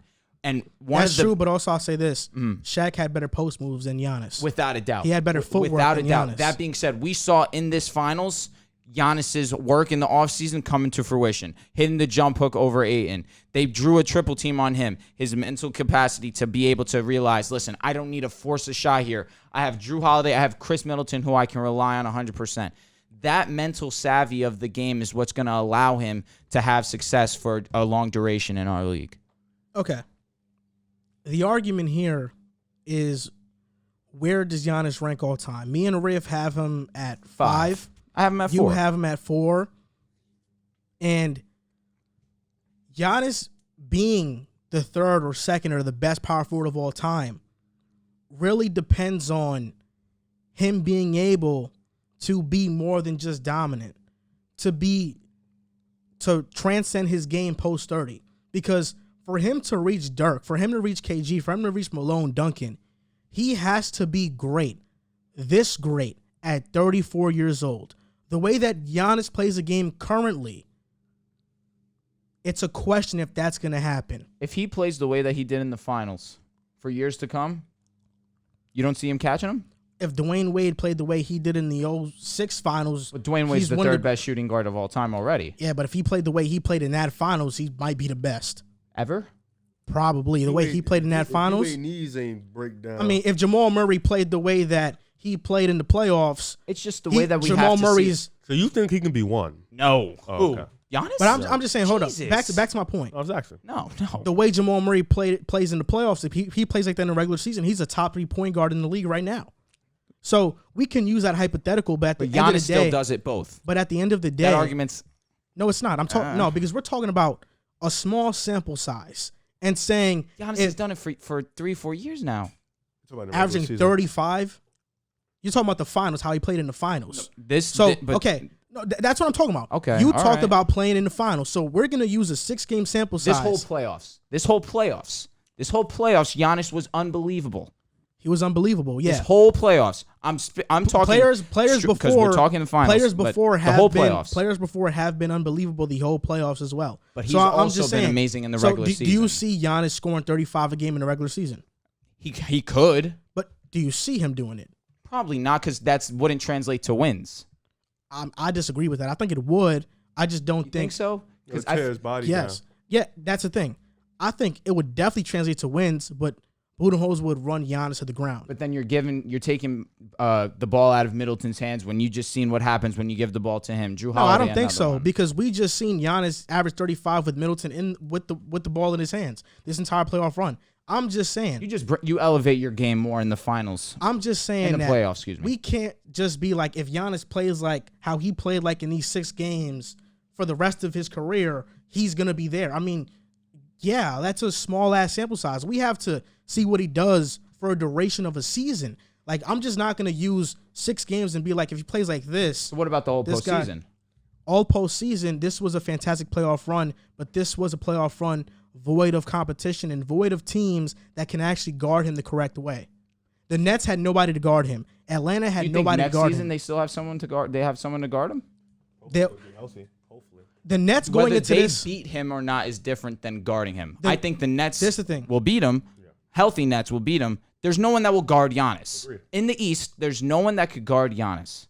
Agreed. The Nets' number one priority this offseason is getting a center who can contain Giannis. Absolutely. Every Eastern Conference team that wants to compete, primary priority is doing just that. Correct. Philly already has the personnel to do it, but they just didn't face Milwaukee because they choked against Atlanta. I think that'd have been fun. But they had the personnel to do it. Giannis, if we're being honest, and that rhymed, this playoff run individually, like you guys said the other day, was fantastic. But when we talk about context and who you faced, it doesn't stack up to what Dirk did in 2011. No way. Or what other all-time great players did. Yep. Dirk Nowitzki faced Portland, faced the Lakers. He wasn't favored, swept the defending champions. He wasn't favored to win. I'm just talking about how he played. I know, but I'm just saying, hold up. Let me finish. Go ahead. With OKC, beat a young OKC team. The very next year, they went to the finals. Then beat the Big Three Miami Heat in the championship, beat them in 6 games. Yep. You compare the Mavericks roster then to the Bucks roster now, Giannis has a better supporting cast, and Dirk Nowitzki had by far better competition he had to go against. Correct. So when we talk about finals run, if you think Giannis's finals run this year was better than Dirk's in 2011, all that tells me is you didn't watch Dirk in 2011. Correct. Because nobody at all had them winning that year. No way. At all. 28 points on 48, 46, 94 Yeah, it's splits insane, man. for that run. Hey, my 3 ahead of Giannis were Timmy, Malone, Dirk. I'm not really too pressed about having him over KG right now. But listen, Dirk, for what he did against Miami, that holds high regard to me, and that's why he can't pass. Giannis cannot pass him yet. But I see Giannis's game now, and I see it evolving for however many years that he's going to be in this league. And I see the way that he played in this playoffs. I see the way that he played in this finals. And I see a guy that is going to be able to manipulate his game to be successful. And for me, I see Giannis being able to be the second best power forward of all time. I see him doing that. But in order to do that, he has to be this great. Absolutely. At 34. Absolutely. Karl Malone was 37, averaging 27 and 9. Correct. Do we see Giannis at 37, averaging 27 and 9? I personally don't. That's just me. I don't. I think Giannis is going to start to slow down at 32. So, in my head, that gives Giannis 6 years to accomplish what these guys accomplished. You don't think his athleticism is going to be able to keep him in the game long term? His physique is comparable to Karl Malone. Post 32, I'm not sure. Because he doesn't play heavy minutes now, I think he can do it. Yeah. But like I said, when we talk about athletic players like that, I'm just not sure. I wouldn't put my money in the bank on it. Really? I wouldn't. Okay. I would. This is hard too because Anthony Davis, if he didn't have his injury problems, I would bank on Davis more because of the way he plays. But because he gets injured all the time, then I can't put my money on AD either. But if we're talking about like simply play styles, AD's play style has the ability to be more long-term oriented than Giannis's based on play style alone. Yes, sir. But of course, Davis is he's always injured, so hey, listen, keep him healthy, God. Hopefully, you would love that. Oh, so you you kidding can win me? a championship next If he's year. healthy this year, you wouldn't hear me stop talking about the Lakers. The loser of the finals was the Phoenix Suns. I know that. I thought he was talking about the Lakers. Yeah. I was like, oh my God. And the Phoenix Suns lost. They lost in 6. They were up 2-0 and then proceeded to blow 4 straight games. They could have won game 3 and been up 3-0, but they blew that game. Chris Paul has a player option for $44 million, and He's not going to accept it. He wants a long-term deal because he wants a 2 to 3 year deal. That's what has been reported. And they also have free agents. They have Torrey Craig, Cameron Payne, Etuan Moore, Frank Kaminsky. The biggest two are Torrey Craig, Cam Payne, and Chris Paul, and he's the third. If Chris Paul declines this option, they would have $20 million in cap space. And for me, when I think about what's next for the Phoenix Suns, I don't think about Chris Paul. And this is why all year, and even when the draft happened, I was saying the Suns made a mistake. Because if they drafted Tyrese Halliburton instead of Jalen Smith, this wouldn't have been a problem. They have their point guard of the future. But because they went with Jalen Smith, who got no burn the entire season, didn't even hear his name not once. You now have to pay for a point guard in free agency, and I think that point guard is Alonzo Ball. He's a guy that fits Phoenix's timeline. If you offer him a $20 million contract yearly, the Pelicans won't match it. And now Lonzo can grow with Booker, can grow with Ayton, Crowder, Cam Johnson, Mikal Bridges. And I think that would be good for them. And maybe they could even bring back Cameron Payne. And I would also target a backup shooting guard, maybe Alec Burks or Norman Powell, just to have a backup shooting guard. Because in the playoffs, Cameron Payne was their go-to scorer. But when he didn't have it, they had no scoring off the bench. And I think that's where they need a guy like an Alec Burks, or in the draft, maybe a Quentin Grimes, I think would fit with them too. So I think the Suns have a lot to think about. I don't think Chris Paul is coming back because I think he wants to win a championship, and he's eyeing a team that can give him the best chance to do so. And even though Phoenix made the finals, there was a lot of good fortune in this run. What do you think, Riv? You know, first of all, going off this run, you know, people were talking about Chris Paul being an MVP candidate, Chris Paul being this, Chris Paul being that. And I just think Chris Paul, I think he wants to win. And I think he's looking at other spots as the best chance to win. But I also think, you know, this Phoenix team, you know, they built a lot of continuity together. And I wouldn't be surprised if he says, you know what, I'll stay, take the $44 million. But at this point in time, like Joel said, Cam Payne, Chris Paul, that was a big part of their success. Torrey Craig, too. I think they need to get a point guard. Lonzo Ball could be the answer. But, you know, do you think you'll be competitive at the same level with Lonzo Ball at the one? Do you pull out all the stops to keep Chris Paul in town? You know, Chris Paul. You asking me? You're just talking hypothetically. Talking like I'm. Yep. Mm-hmm. You know, it's just like Chris Paul was such a major success to Devin Booker's improvement, DeAndre Ayton's improvement. You know, so it's like the Suns are in a tricky situation. You know, coming off of finals, you wouldn't think you might lose your second best player, your leader, your point guard, and your backup point guard. And you know, the point guard position is huge, but they do need to go out. Like you said, if Chris Paul does decline, they have $20 million cap. Maybe a Kyle Lowry would be good too. You know, another point guard, more veteranship, more leadership, a guy who can keep you in that playoff hunt. I don't know if Lonzo Ball is at the point where he can keep you at the top of the West. I think maybe Kyle Lowry can, Mike Conley maybe, but at this point in time, you know, it's going to be tough because Chris Paul, you know, the Lakers have been in tune with Chris Paul, and that's a hard team to fight for when you have LeBron and Anthony Davis out there. But he did just go to the finals with them. And I personally, I don't think they'll repeat next year going back, bearing any injuries. But keeping Chris Paul in town and Cam Payne is something they need to do, but I don't know if they'll be able to do it. If I'm the Suns, I'm just not panicking. Personally, Before you start, what percentage is your computer on? 100%. Yeah, take that off. Got you, bro. I got different. That's all right, bro. So, again, like I said, if I look at the Phoenix Suns right now and I'm thinking about next season, I'm not panicking too much. I have Devin Booker, who's one of the best guards in our game right now. I have one of the best young centers in our game in DeAndre Ayton. He showed this playoffs that he is an elite talent in this league, and he's someone that you can match up with Devin Booker and they can have success. Now you take CP3 out of that mix.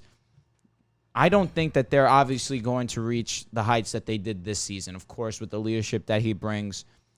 But I'm looking at a guy like Monty Williams who had success in his first season, and I trust Monty Williams with these guys. You mentioned Lonzo Ball. Perfect name. Because he matches exactly what Chris Paul brings, other than, of course, that coach on the court. You have a guy that is going to get your best player the ball to score the basketball. You have a guy that is amazing on defense. You have a guy that has been working on his jump shot, that has brought it up to damn near 40% from behind the line. His athleticism is with the best of the guards right now, and you're getting him for a value that is going to be higher once he's up for his next contract, I firmly believe. If I'm the Suns, again, don't panic. You have a great young core. You saw what they could do when they reached their maximum potential. Do I think they repeat? No. But again, you have Booker, you have Ayton. These are two guys that you could build around and build a strong core. So if they just trust the team, trust Monty Williams, trust the head office, trust Devin Booker and DeAndre Ayton, they could eventually reach the finals again. Do I think it'll be next season? No. But I think that if you surround another guy, you need a point guard if CP3 is going to walk. But for me, if I'm the Suns, $40 million to give to CP3 at this age when he just got clamped by Jrue Holiday and he had an amazing Game 6. Amazing Game 6. He had an amazing series. Chris Paul, he had a good series in my opinion. He would have had an amazing series had he not had Game 3 and Game 4. Game 5 happened. A lot of turnovers. He had a lot of turnovers. In 3 games, 15 turnovers. Jrue Holiday wore him out. But that's what he's getting older. He's getting up there in age. To give a guy like that where he got burnt out towards the end of the season. And you needed him to be Chris Paul for them to get over that hump and win the championship. And you bring in a guy like Lonzo Ball who's younger, who's got a lot more miles on him, who fits that scheme. The Suns would be perfectly fine. But even if you don't bring in a guy like Lonzo Ball, you need a point guard. However, trust Devin Booker, trust DeAndre Ayton. I think part of the problem when a team wins a championship is that instead of praising the winner, we kind of bash the loser and think they didn't play well. I think the Suns played an amazing series. I think My bad, bro. the way they played against the Bucks, they would have beat 99% of teams the way they played. The problem is that versus the Bucks in Game 5, in that crazy run the Bucks went on without Giannis on the court, they had an offensive rating of 181. That's absurd. Yeah, it's amazing. That has nothing to do with Chris Paul. Mm-hmm.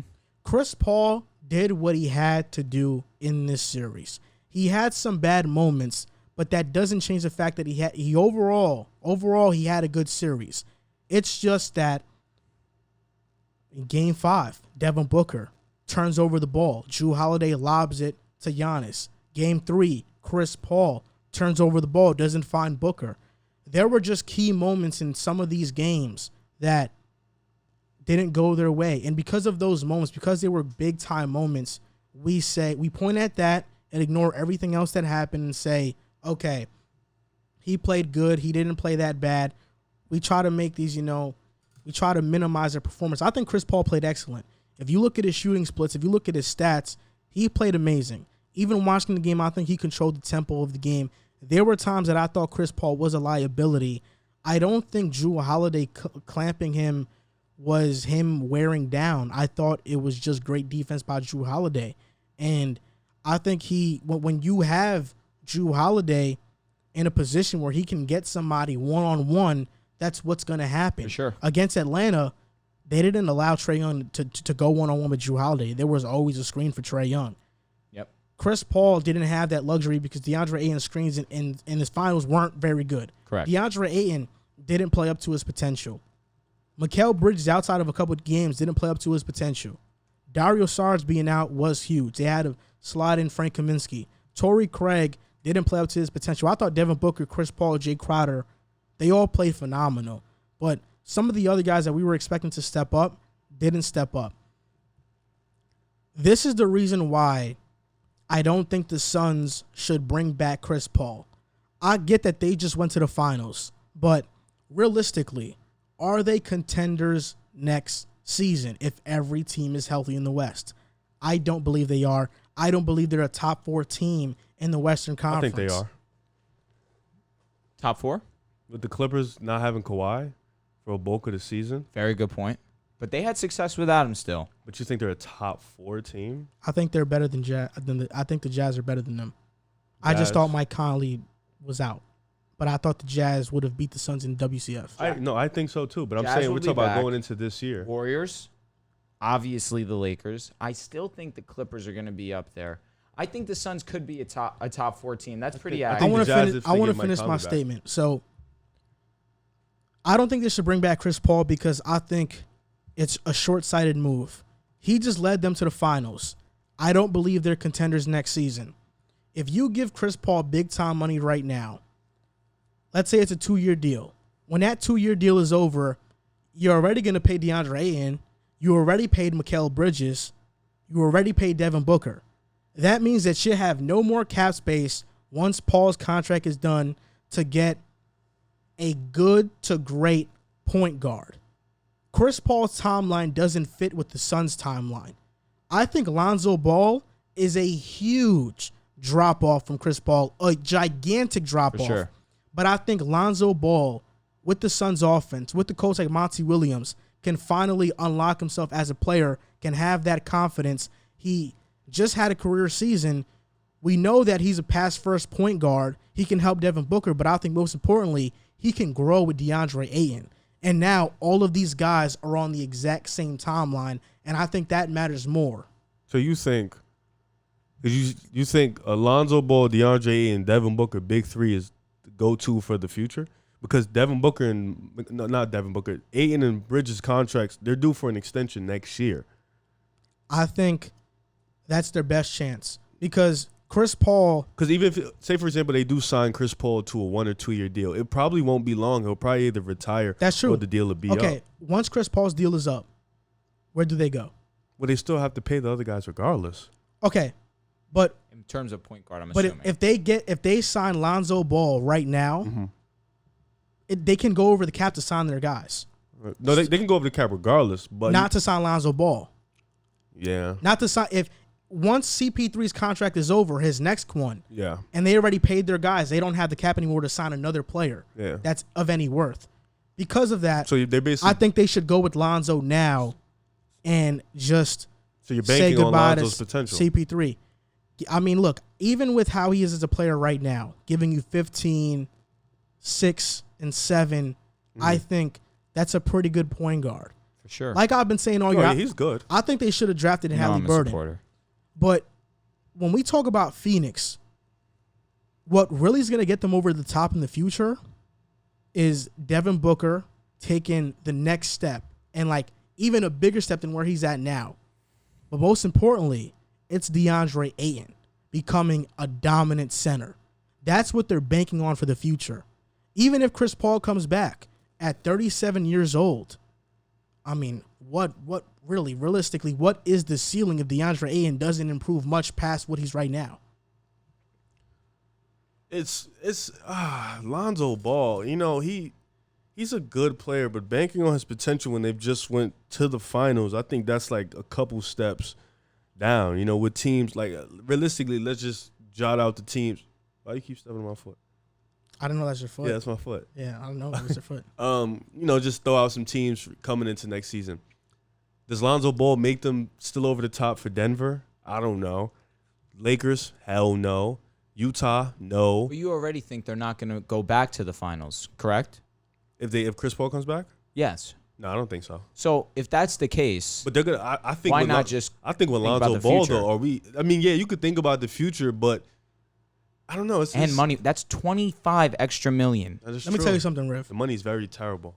Let me tell you something, Riv. We saw Cameron Payne go from an overseas player to a important rotational player for a finals team.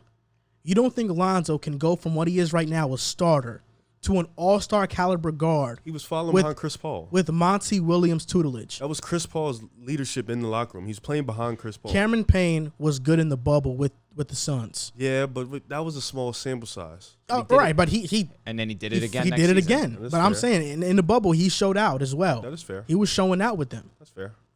I'm saying with Monty Williams, the way that he talks to his players, I think Lonzo Ball's confidence would take a huge jump I agree. and would really help him unleash his game. It And would I- help him unleash his game and maximize his potential. I look at Possible. Lonzo right now. Has he ever had a coach like that at all? LeBron.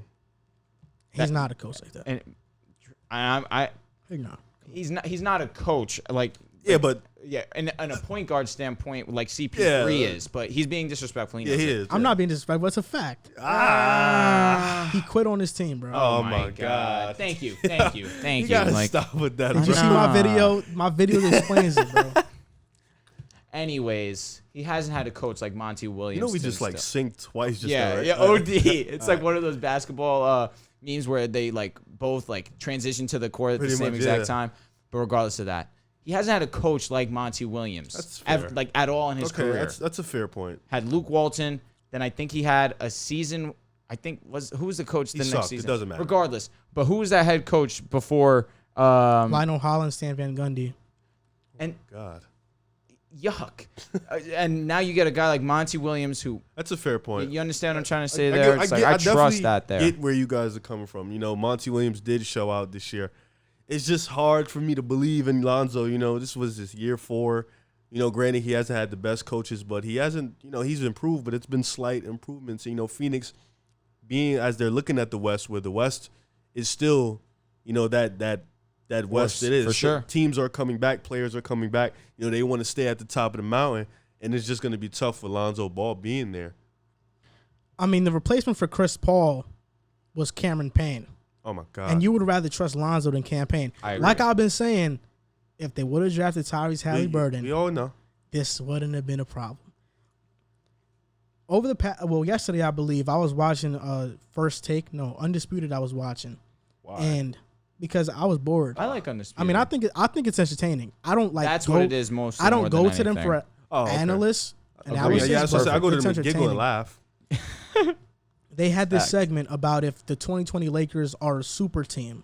Oh boy! And Skip Bayless made this argument that they were, because they had like a combined 19 All-Stars with LeBron, AD, Dwight, and Rondo. LeBron got like 14 of them things. And he was saying that, oh man, Rondo was big 3. He was part of that big 3. He said Dwight Howard was massive.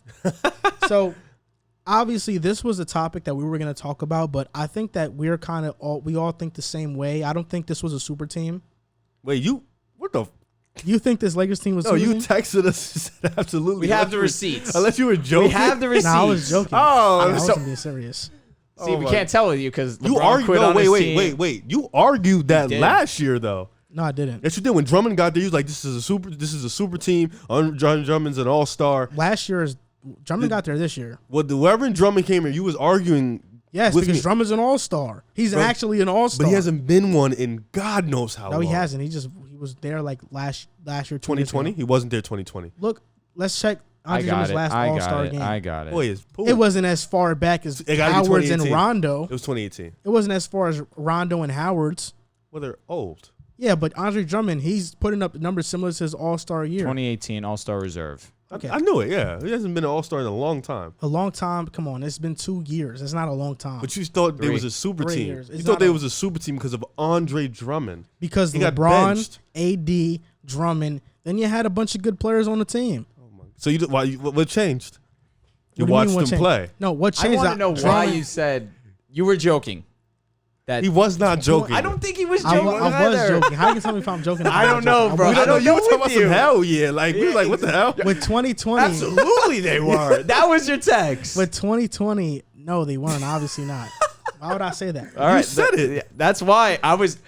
We all can agree. Us three, we all think they're. Yeah, not. he tried to play that off. That's why when you texted. That's why when you texted in the chat and said, "Well, I'm just gonna let you and Riv go at it." You didn't say nothing after that. I didn't say nothing after that because I read it in my mind and said, "Do I actually think I'm we 100 because you argued with me down like you argued with me when Drummond got there. You was like, "No, this is a super team." This year is not last year. I get what you're saying, but you argue with that super team that this team. You argue when Drummond got there. Whenever he got there, you said this team is a super team. Yeah, that's what you said. They had LeBron, AD, and Drummond. They had another all-star player. He's not. Yes, he is. His numbers are similar to his all-star year. But come on, you know those numbers are irrelevant. I'm just saying. I never said 2020. So you saying that I said it this year, it makes no sense. You said whenever Drummond got there. He's just trying to insinuate. We're talking about the Lakers bubble championship, the Lakers bubble team. What does that have to do with this Drummond team? He's correlating the fact that there were previous All-Stars on that 2020 team. Yes, but Dwight hadn't made one since like 2014. Rondo since Oh, listen. It's been you don't have 10 to tell me. years. You don't have to tell me. But that's why he's saying that. I'm telling you why. That's why you're saying that. Yeah, he's telling you why I'm saying that. I had to get it from you. All right, so Well, I don't know why you're saying that because I don't think it was. So we all agree the bubble team was not a of course super not. team. The bubble team was not a super team. Just but a bunch of good players. Two and superstars with a bunch of great So the players regular that knew their formula role. that we should. Okay. The Lakers do want to create a super team right now, though. Duh. They want to either trade LeBron's for Chris so whack. Paul or they want to trade for Russell Westbrook or at least acquire one of those two. And Chris Paul or Russell Westbrook, who do you think is a better fit for the Lakers and who should they go after?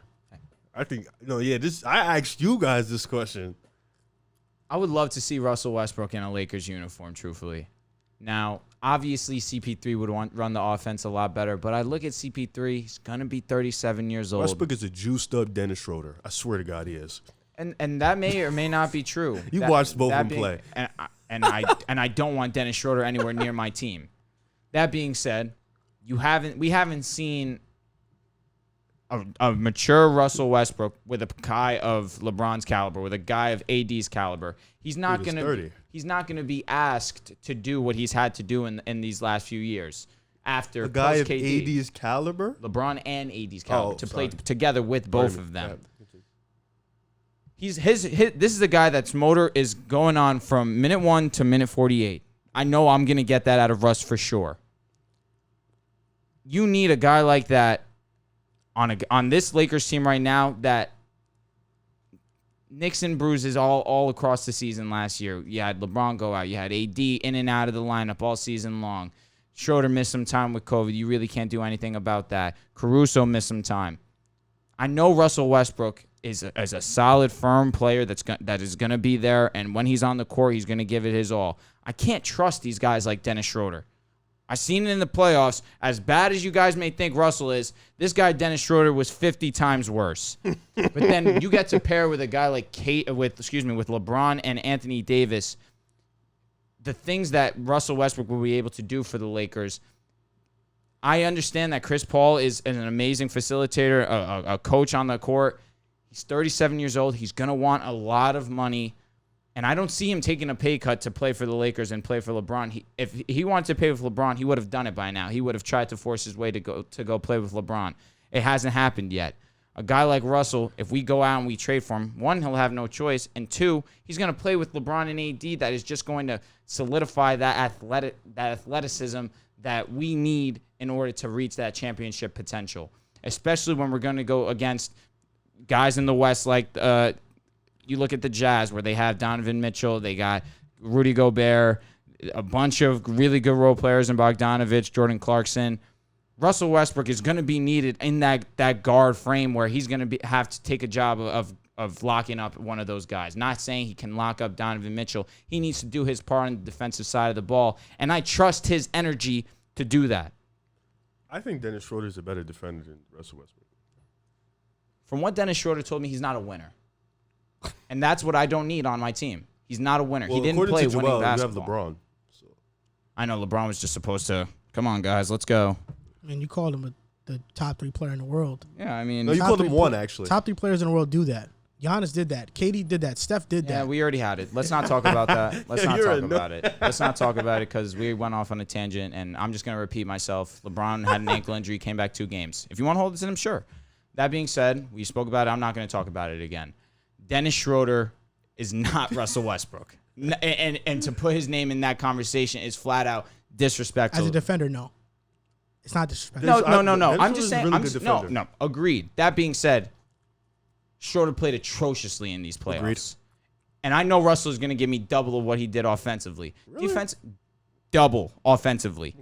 Because Russ still is a facilitator in the sense that he's going to play with AD and LeBron and realize I'm not going to have to score as much. And if there was anyone that's going to change his mindset of, listen, you don't need to be this offensive guy that's going to shoot the ball 20 times, it's LeBron. I got to hear what he has to say. I'm in. I really want to hear what he has to say. Russell Westbrook is a guy with a great motor with the DUI mindset behind the wheel. Mm-hmm. That's what he is. Russell Westbrook, yeah, he's going to do more on offense than Schroeder. He's also going to shoot way worse as well. But with field goal LeBron and AD, he's not percentage-wise, going to have to. 3-point percentage-wise. And the fact that you think that Russell Westbrook at 33 is going to go to the Lakers and say, you know what? I'm not going to take that many shots. I'm going to defer to LeBron and Anthony Davis when he didn't even do that with Kevin Durant. He was how young? He didn't do that with Crazy. Harden. He was the second best player on the team. Russell would easily come in as the third best. I don't think he believes that. Russell Westbrook's mindset. He has to know it, though. I don't think he know. I think he believes he's not the third best player. Come on. At this point in his career, there's Except no... for Westbrook. He just put up a triple-double. He can pass the ball. He can rebound the ball. That's what we need. Go ahead, sorry. Russell Westbrook believes he's one of the best players in the NBA. I think he believes he's better than Anthony Davis. That's what I'm saying. Maybe not LeBron. I think that Russell Westbrook, he's 33. He's not going to change his mindset. and Drew, you're much higher on players changing than I am.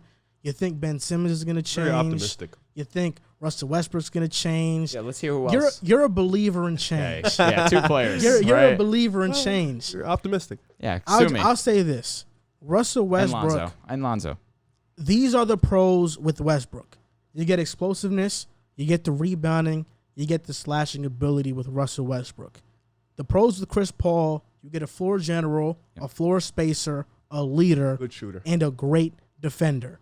The cons with Paul, his durability and his size, which was a problem for the Suns in these playoffs and these finals specifically. Absolutely. Cons with Westbrook, decision-making, his shooting, and his defense because he's not a good defender. Used to be. I don't know what happened. Because of that, it's hard because I don't know which curse I want to be stuck with.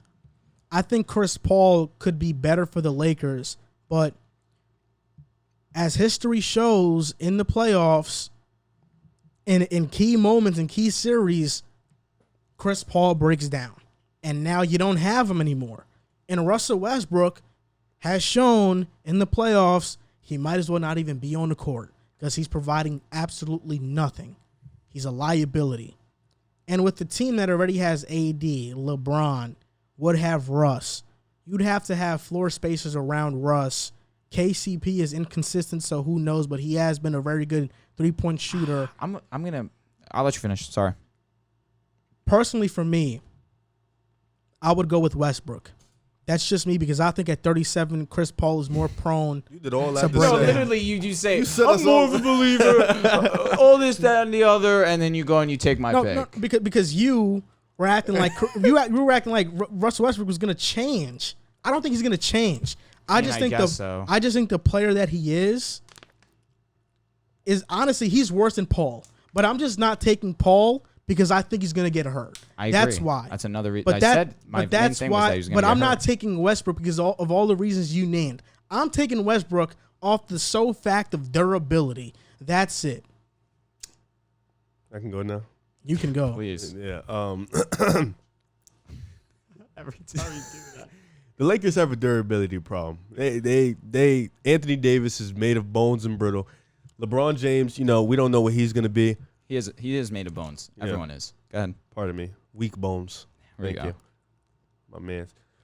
THT is considered untouchable. Caruso's a free agent.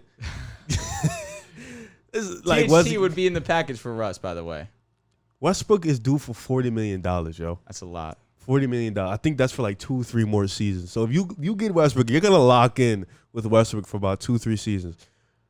A starting lineup of Westbrook, KCP, LeBron James, Anthony Davis, and whoever's at the 5. It sounds good, but me personally, I would much rather the smarter guy, the guy who just helped his team get to the finals, off the simple fact that Chris Paul may be 37. He may not have the health issues, but you don't really need him to play that many games in the season because the Lakers are going to make the playoffs. You just need him for the primetime moments, the games in the playoffs. You need him to be that shooter, that good shooter that he is. You need him to hit those free throws when he needs to be that floor general. When LeBron sits down, Chris Paul's still in the game.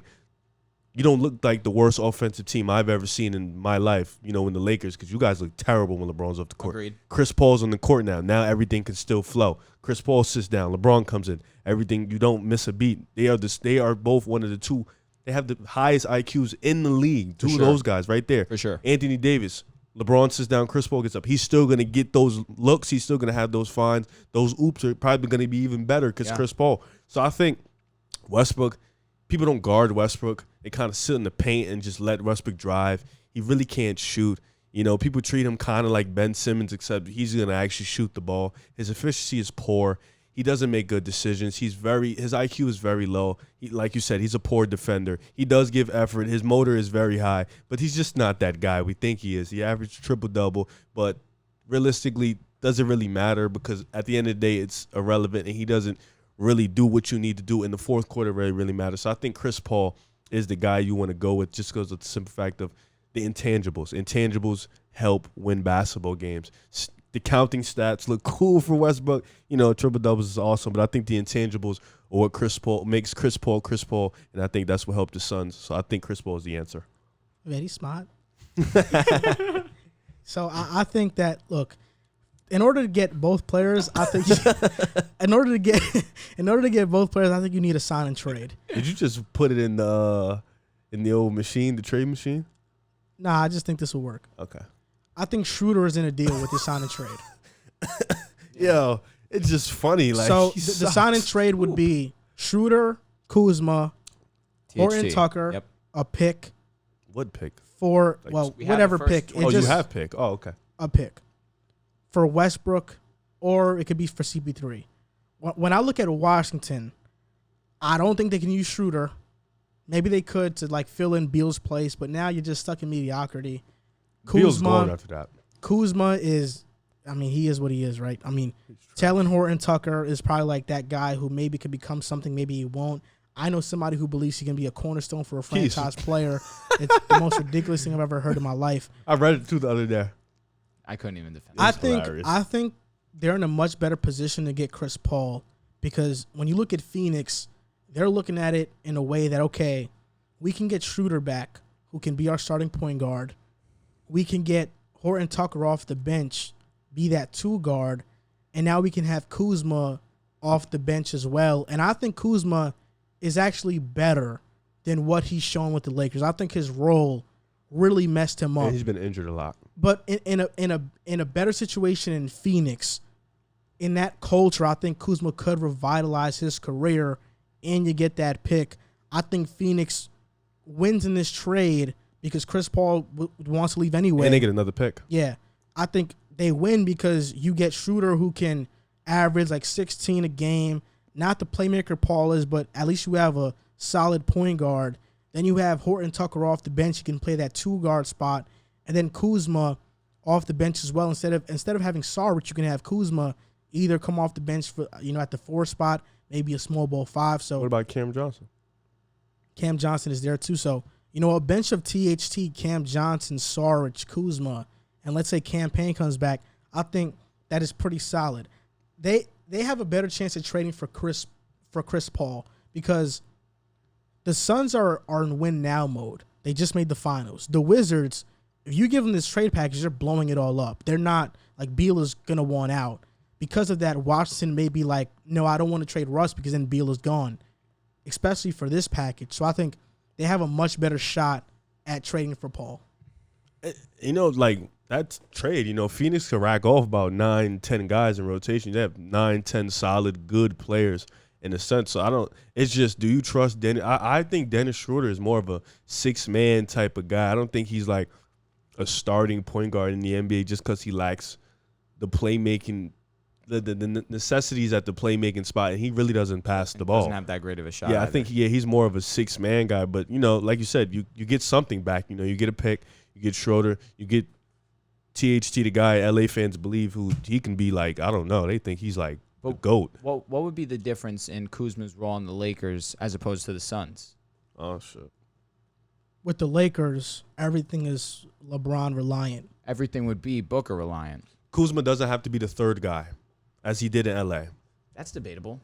Wouldn't you want to feed Ayton? Let's say Chris Paul's gone, right?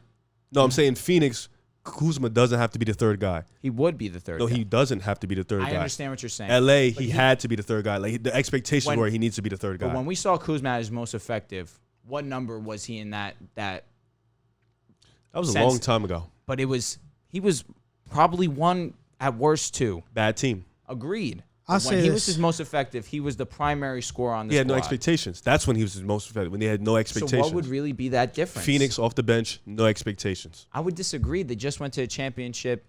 You understand what I'm saying? Like, they Phoenix would want a little bit more out of isn't you. Booker reliant. They play through Booker in stretches, but they move the ball a lot. They pass the ball a lot. You think that happens with Schroeder, though?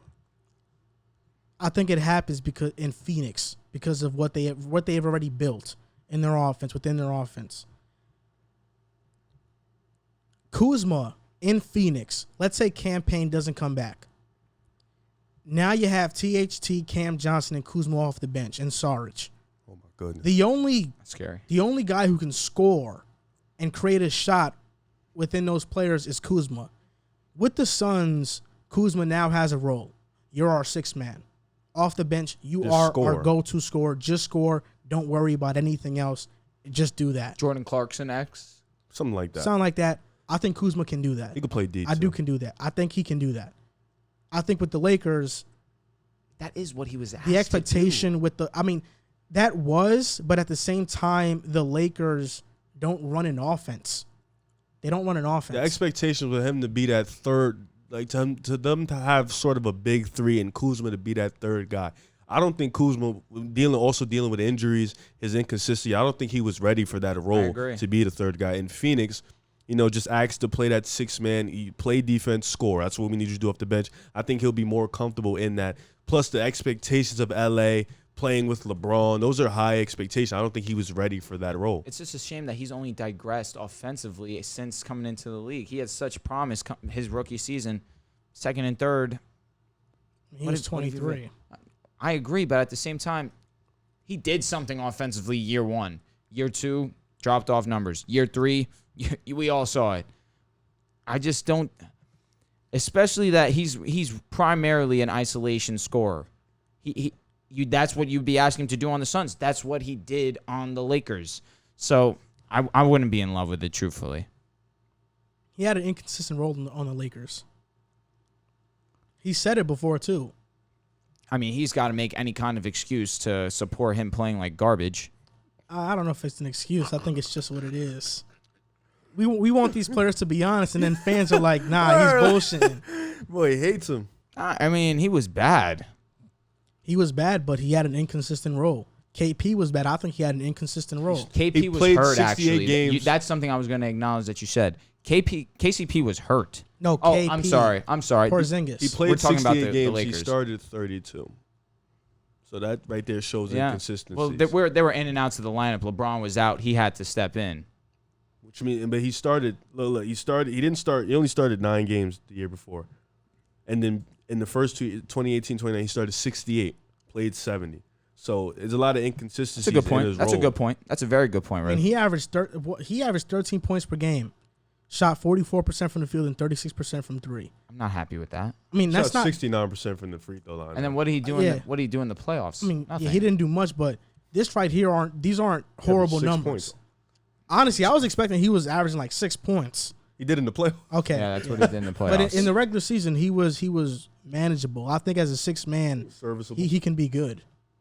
He can be good as a 6 man. You know what? Think he could put up a solid 14 on good efficiency off the bench in Phoenix. 14. It's not really asking that much to improve. So yes, like he's averaging a point Of good more. efficiency though.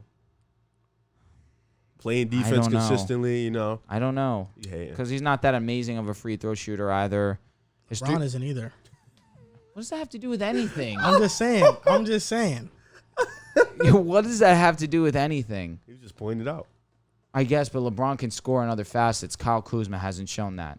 So You're yeah, right. compare Kuzma to LeBron. No, I'm just. think Kuzma's that's better. what you just I'm just did. comparing the free That's throw what you shooting. did. I think No, I Kuzma's didn't. I better. just compared one Kuzma's aspect. what? I think he's better. Then LeBron? Definitely. As a free throw shooter, he might be. Sneaky. I mean, Let's look at the numbers. it's real quick. basically the same.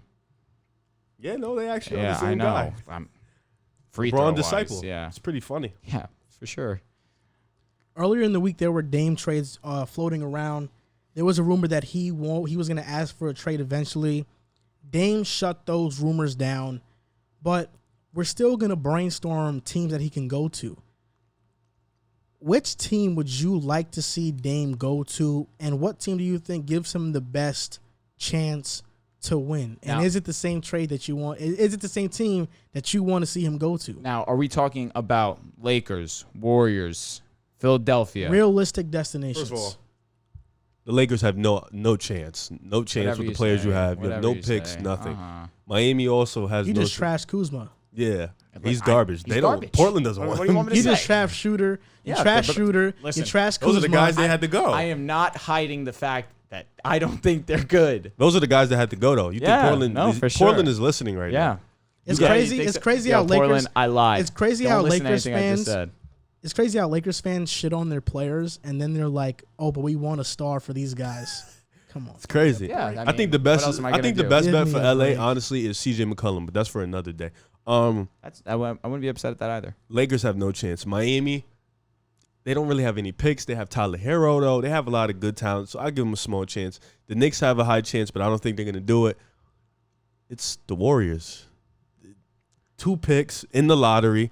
Andrew Wiggins, who kind of just reinvigorated his career. James Wiseman, a young prospect. Portland doesn't really have much young talent. You get a guy at 26 years old, a guy at 20 years old, 2 picks that you can turn into another young guy, and you start the rebuild process.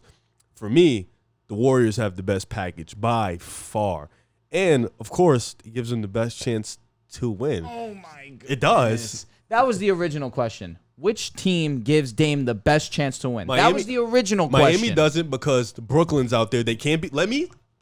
Apologize. Miami doesn't because Brooklyn's out there. They can't beat the Bucks. Boston's still alive. Atlanta just turned up. Philly's Correct. still around. Correct. So Miami's dead. I agree. Philly's dead because, well, no, Easy. Philly's actually a Easy. good one. But I feel like they will have the gut more because Ben Simmons' stock Correct. is extremely low. Correct. So they'll just be Dame and Embiid, and Brooklyn is still out there.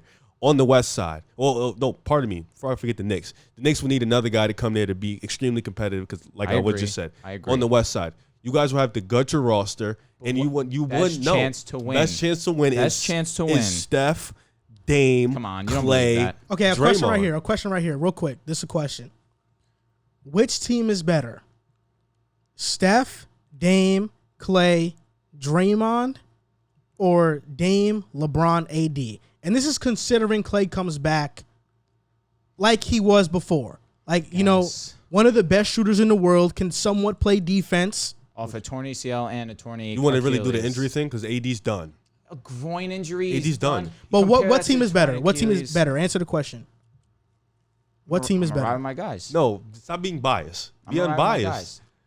What team do you think is better? I think the Warriors with Dame, Steph, Dre, and Clay are a better team. Yeah, I'll be honest. That is ridiculous. That's I what I'm can't, saying. even, I can't even. That's a lie. dangerous is team. That gives them the ridiculous. best chance. My only issue with that is Both teams are durability issues. Let's be honest. Because Clay, AD's in and out of lineups. Clay's coming back from injury. But one thing's for You can say certain. the same. Like Steph missed. That's what I just said. Okay, That's why I fair, said both fair, teams fair. durability wise. But one thing's for certain. Draymond still plays at a high level. Steph is still the best point guard in the league. You get a Steph and Dame backcourt. Ridiculous. It's ridiculous. With the Ridiculous. Lakers, you have to gut half of your roster to get Dame. With the Warriors, you still keep your 3, the big 3 you always have. You still get to keep those guys, and you still get to keep Looney, Toscano, Jordan Poole. Like, you still get to keep a part of your bench. The Lakers, you have to gut everything to get the guy. I'm not too worried about cutting the roster for Dame, truthfully, because you get 3 guys. That's all you really need to win a championship. 3 Until one goes superstars. down.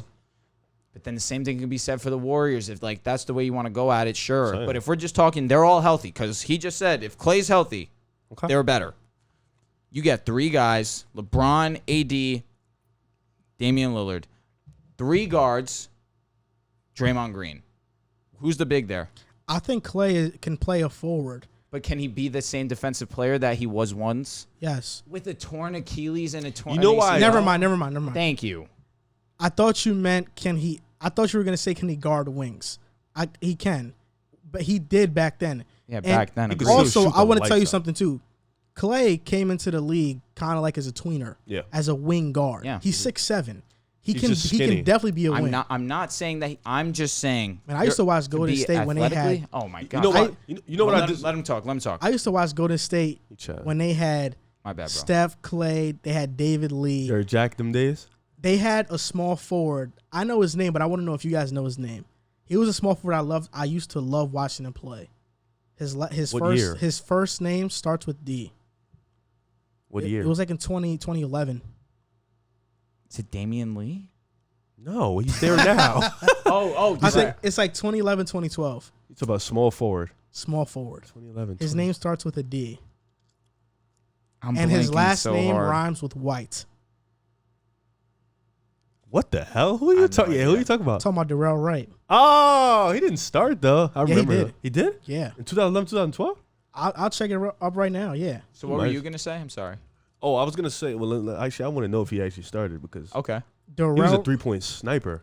Wright in 2010 he played. It was 2010. Oh, okay. 2010 he played 82 games and averaged 16 points per Yeah. game. Okay. That's pretty solid. And in 2011 he played He 61 played with and the averaged Heat, right? 10. He played with the Heat too, right? Yeah, he played with the Heat before that time. Mhm. Then after Golden State, he just regressed and was never the same player. But he was really good with Golden State. I disagree with you because you said all you need is 3 superstars and you win. I disagree with you because let's go back in history. The Warriors, the Big Four.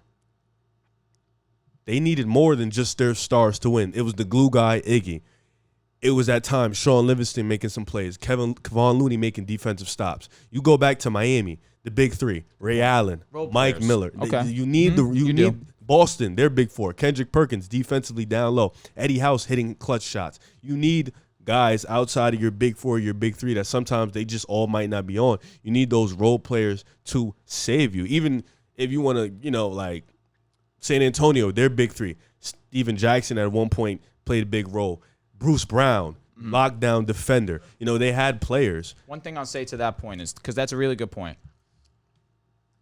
We saw the cap hell that the Lakers were in when they initially brought in Anthony Davis. Agreed. But somehow they still managed to piece together a list of names that had not played together not one game before that season prior. I think they had 3 guys from the year before come into that next season. They won a championship. I agree. So now it'd be essentially doing the exact same thing, Okay. except now you have Damian Lillard. Watch the rebuttal. All Now, right. while you're doing that as a Lakers fan, the Warriors have already got that in Jordan Poole, in Toscano. But these in are guys that are going to have to, you're trading away Wiggins, you're trading away Wiseman. Those 2 are gone, but I'm saying there's still guys You who don't think that they're going to ask for some of those guys too for Dame? Poole? I don't know, maybe Well, let's say hypothetically, exactly because the trade's always more than what we Well, let's think say it's gonna hypothetically, be, the trade that we've seen is Wiggins, Wiseman, those 2 picks, right? which is not enough. But go ahead.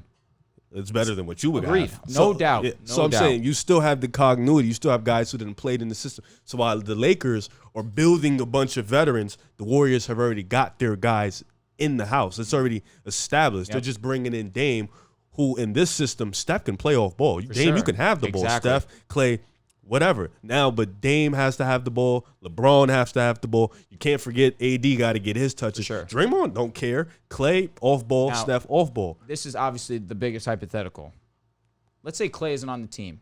You have shit. Dame, Steph, Dre versus AD, Dame, and LeBron. I'm taking the wings. LeBron and AD. Okay, fair enough, and I can agree with that. But you add Clay to the conversation. That's when it really is a tough decision for me to make because I'm not sure what I'm going to get out of Clay. I know you're going to get that shooting regardless. 100% agree with that. But the reason why he was so fantastic for them, outside of him being the second best shooter of all time, was the fact that he could guard any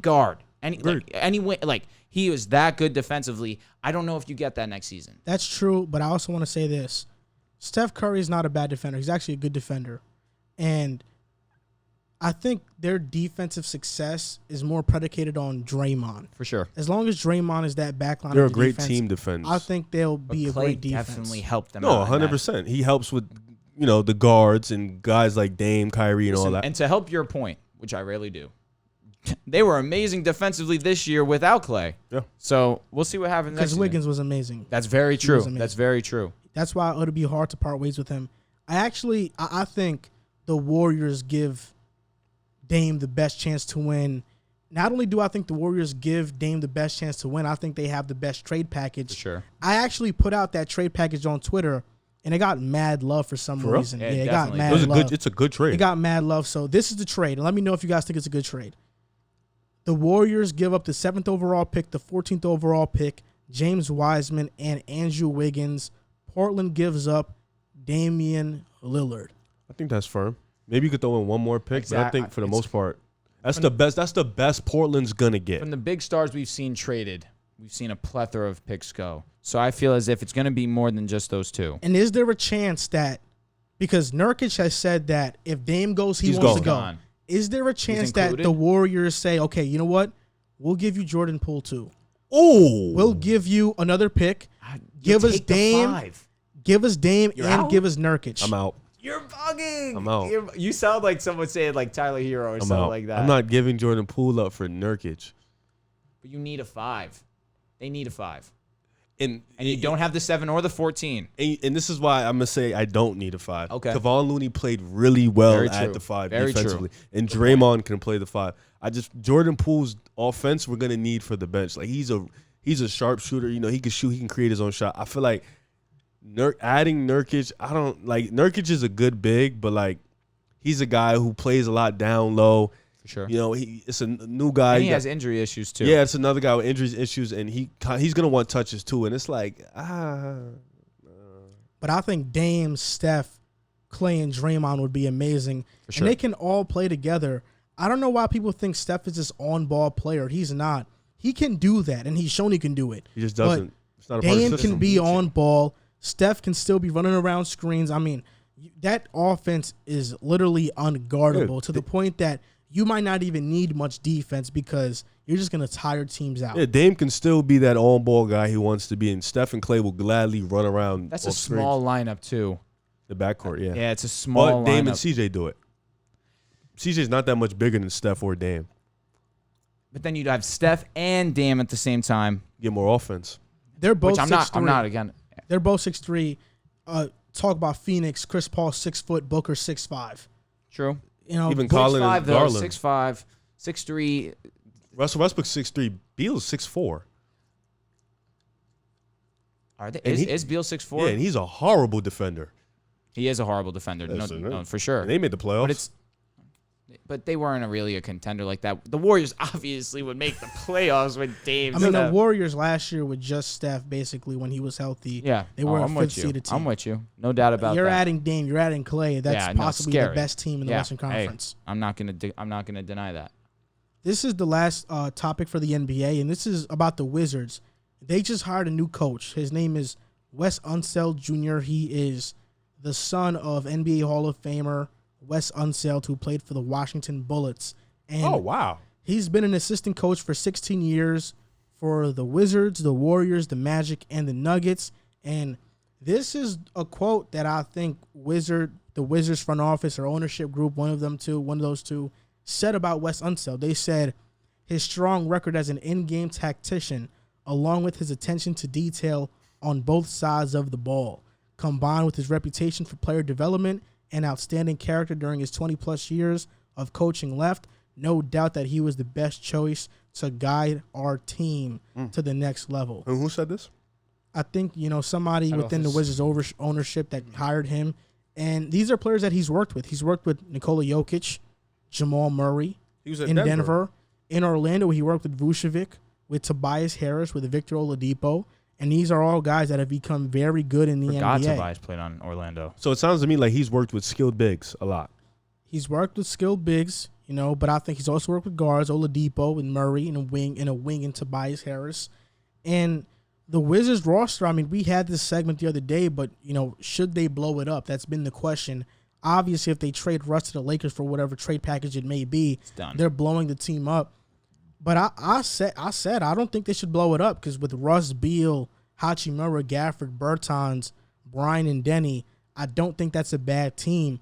Especially he's shown he can work with wings in Tobias Harris. If he can bring out the best out of Denny Adavia, who was a highly touted prospect coming into the draft last year, that can change the trajectory of the Wizards a lot. And in this draft with the 15th overall pick, drafting a small forward, maybe a Trey Murphy, maybe an Isaiah Jackson at the 4 spot to really have a defensive anchor, or a Keon Johnson if he slips. I mean, I think there are a lot of players at that 15th pick that could be there that could make the Wizards better. They went 34-38 last season, but they dealt with COVID all year long. They dealt with injuries. Thomas Bryant was out the entire year, basically, and he was off to a pretty hot start. And who knows? I mean, they went on a crazy win streak to end off the year. If they can have a year of continuity of not too many injuries and COVID is not affecting them, they can be a pretty good team. Based off Wes Unseld's track record, I don't think as of right now, I can't deny that I think he'll be a really good coach. Like you said, the guys he's worked with, Vucevic, Jokic, Jamal Murray, working with Rui Hachimura is going to be really good for him. So I think that's going to be good. But talking about it, Washington's team it's a weird team because they're kind of stuck in mediocrity. They have Westbrook, they have Beal. That's a pretty good backcourt. But then the roster kind of gets slim from there. Danny Advia, we're expecting this overseas jump to happen soon. He's a guy who's very good. And then on top of that, smart guy. Rui Hachimura, he's a good player, but we don't know what we're going to get out of him yet. He's still developing in his game. Thomas Bryant coming off an ACL injury. Davis Bertans, he didn't shoot the best clip last year, but he's still one of the best three-point shooters in the league. Start off the season. Yeah, he's still one of the best three-point shooters in the league, but they don't have a high lottery pick. They kind of have a low, they have a low-end pick, so they're kind of stuck in the middle. And Wes Unseld has a decision to make. This team is kind of an offensive gear team that doesn't really play a lot of defense. This front office is going to be tricky, and if Westbrook is gone, they're going to have to blow it up. So Wes Unseld, he's going to have to bring a different environment, a different vibe to that locker room because as of right now, this team is pretty much stuck in the middle, and I don't think Wes Unseld was going to change or alter that course right now with the way the team is constructed. I'm going to piggyback off what you said for sure. Yeah. You look at the Wizards roster right now, and you look at it compared to the other teams in the East, it just doesn't stack up well against these other guys. Where they finish this season is probably around where I expect them to finish again next season. Maybe. I think their ceiling for me would be a 6 seed. That I feel like that's the absolute best I can see them getting. No higher than that. You look at the East, right? I mean, and that's me being generous. That's me being very generous. I think their ceiling's like an 8th, 9th. And listen, if that's what you think, I wouldn't disagree all too much with that either. So their ceiling is a 6 seed with that man Russell Westbrook, who is such a high motor, 48 minutes a night. You want to clown me, but then that's playing with LeBron and AD. So who he's really playing sounds with Beal. dumb? Beal is very good. Yeah, he's really LeBron and AD. He's not LeBron and AD, but you just think about that. You said 6 seed with Beal, who was second in the league in scoring. I'll just let you think about what become Beal to AD and LeBron. And Westbrook. Let me finish. That being said, the roster as a whole doesn't have a real identity defensively. And in a league where in a team where they also don't have too many offensive juggernauts outside of Bradley Beal, and how you mentioned a trillion times, and you did too, Russell Westbrook's efficiency numbers are not it. And when Beal's the only guy really getting you buckets like that, what can you really expect of a team that, one, is not good defensively, and two, does not have any offensive firepower outside of Bradley Beal? My expectation for them is very limited. So if me personally, I would blow it up. Because right now, you don't know if Bradley Beal is going to stay next season. Right now, it's possible that he goes and teams up with those boys in Boston. They've been talking. It would not be out of the realm of possibility to go see him team up with JB and Tatum. That would be a scary force in this league. And you don't want to be the Wizards and miss out on your opportunity to maximize on what you could get from a package out of Beal. And your unwillingness to move Beal, because obviously he's one of the best scorers we have in this league, could cost you in the long run, because you don't want to be that team that missed the mark and didn't move him because you thought that you could keep him for the long term, or you thought that you could put pieces around him. Because up until this point, you haven't done that job. So expectations, keep them low. This team is really not meant, or they don't have a true identity, because you do have a good offensive player, but then at the same time, you don't have good offensive pieces around him, and then defensively, they're horrible. So, I mean, we're trying to blame the Wizards for not dealing Beal, but are we sure that the Wizards are getting better offers for Beal that Cleveland is getting for Sexton? If we're being honest, That was so disrespectful. Oh my god! It's a fact, though. Oh my goodness! What deals have been? You just compared LeBron and AD to playing with Beal, and then you go and say trading him off is similar to Sexton. I never said that. You just said that. In a way. I never said that. Camera doesn't lie. Reword it. Let me see. We're worded too. Maybe I'll understand. If you heard what I said right, I wouldn't have to. Listen, 2 people here heard you say that way. the Cavaliers are not getting a great trade package for Colin Sexton. Yeah.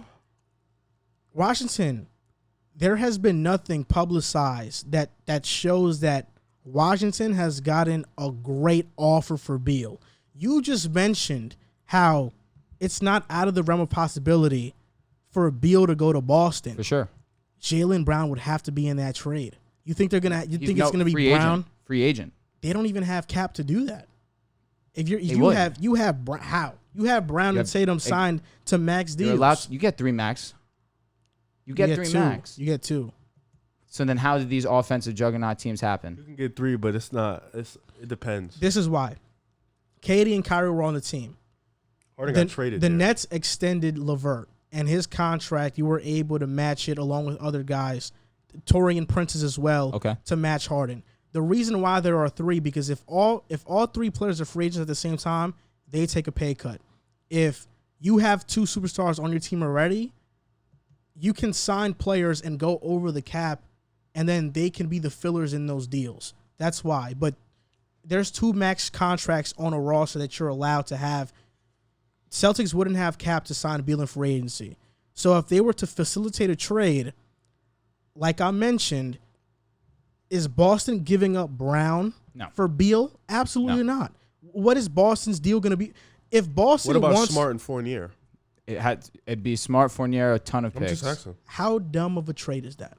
I'm just asking. But I'm just saying, Fournier is a free agent, but that's what I'm saying. Cleveland right now, the best trade they can get is Kevin Knox, Obi Toppin, and a first-round pick. Well, that's the only thing that's been publicized. Marcus Smart, and Evan Fournier for Bradley Beal. Like, what have any teams offered the Wizards for Beal?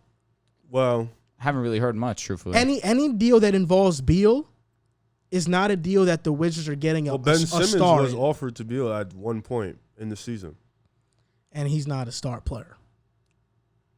He's better than Obi Toppin and Kevin Knox. I give you that. Yeah, I guess. But Ben Simmons, because of his deal, if you get him, you're banking on him becoming something. You're not rebuilding if you get Simmons. What I'm saying is that in all these Beal trades, you're not getting a great player in return. And that's why I think the Wizards are hesitant to deal Beal, because a bunch of teams are like, what's really his worth? The same way they're saying with Sexton, what's really his worth? What's really Beal's worth? Yes, we know he can score, but he's a bad defender. And can he really be the first or second best guy on our team and we can go far? That's what teams are thinking.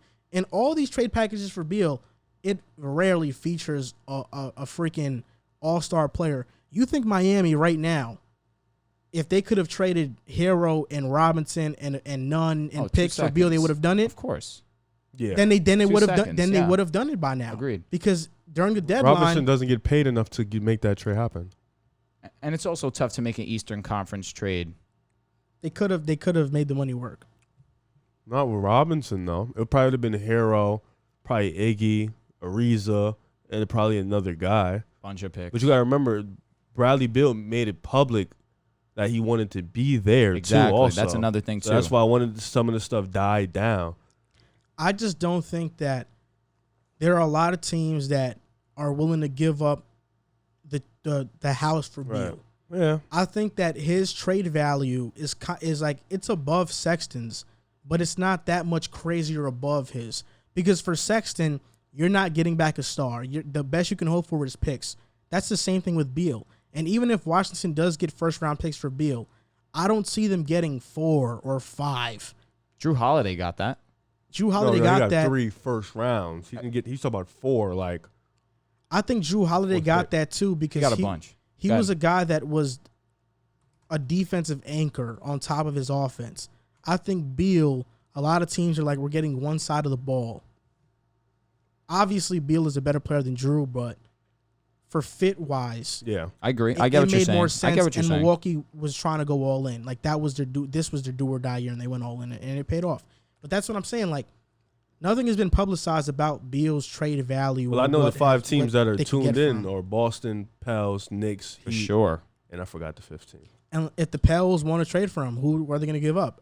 Got to give up Brandon Ingram, Lonzo, or Brandon Ingram, the 10th pick. Would you give up Brandon Ingram for him? No, I would not. Would you give up Lonzo for him in the 10th pick? I would. I would, but Lonzo has to agree to that. I'll be honest. I would consider it Brandon Ingram. Well, no, because isn't Lonzo restricted free agent? Yeah, but he has to sign the deal. Well, if you're restricted, they can match anything and then just trade him. That is true.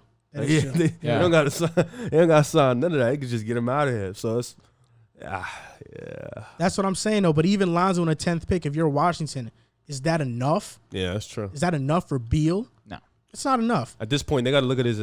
Even if they want to give up their young players, give me Nikhil and Jackson Hayes. Is that enough? But that's better than Obi, Toppin. No, that's better, but is that still enough for Beal? At this point in time, it's not enough. But you got to do. You got to get the best out. Exactly, because it's going to get to a point where you don't have a choice. That his trade. The reason why they don't want to trade him is because a bunch of these offers are lowball offers. They're not great offers. Yeah, they're not great offers at all.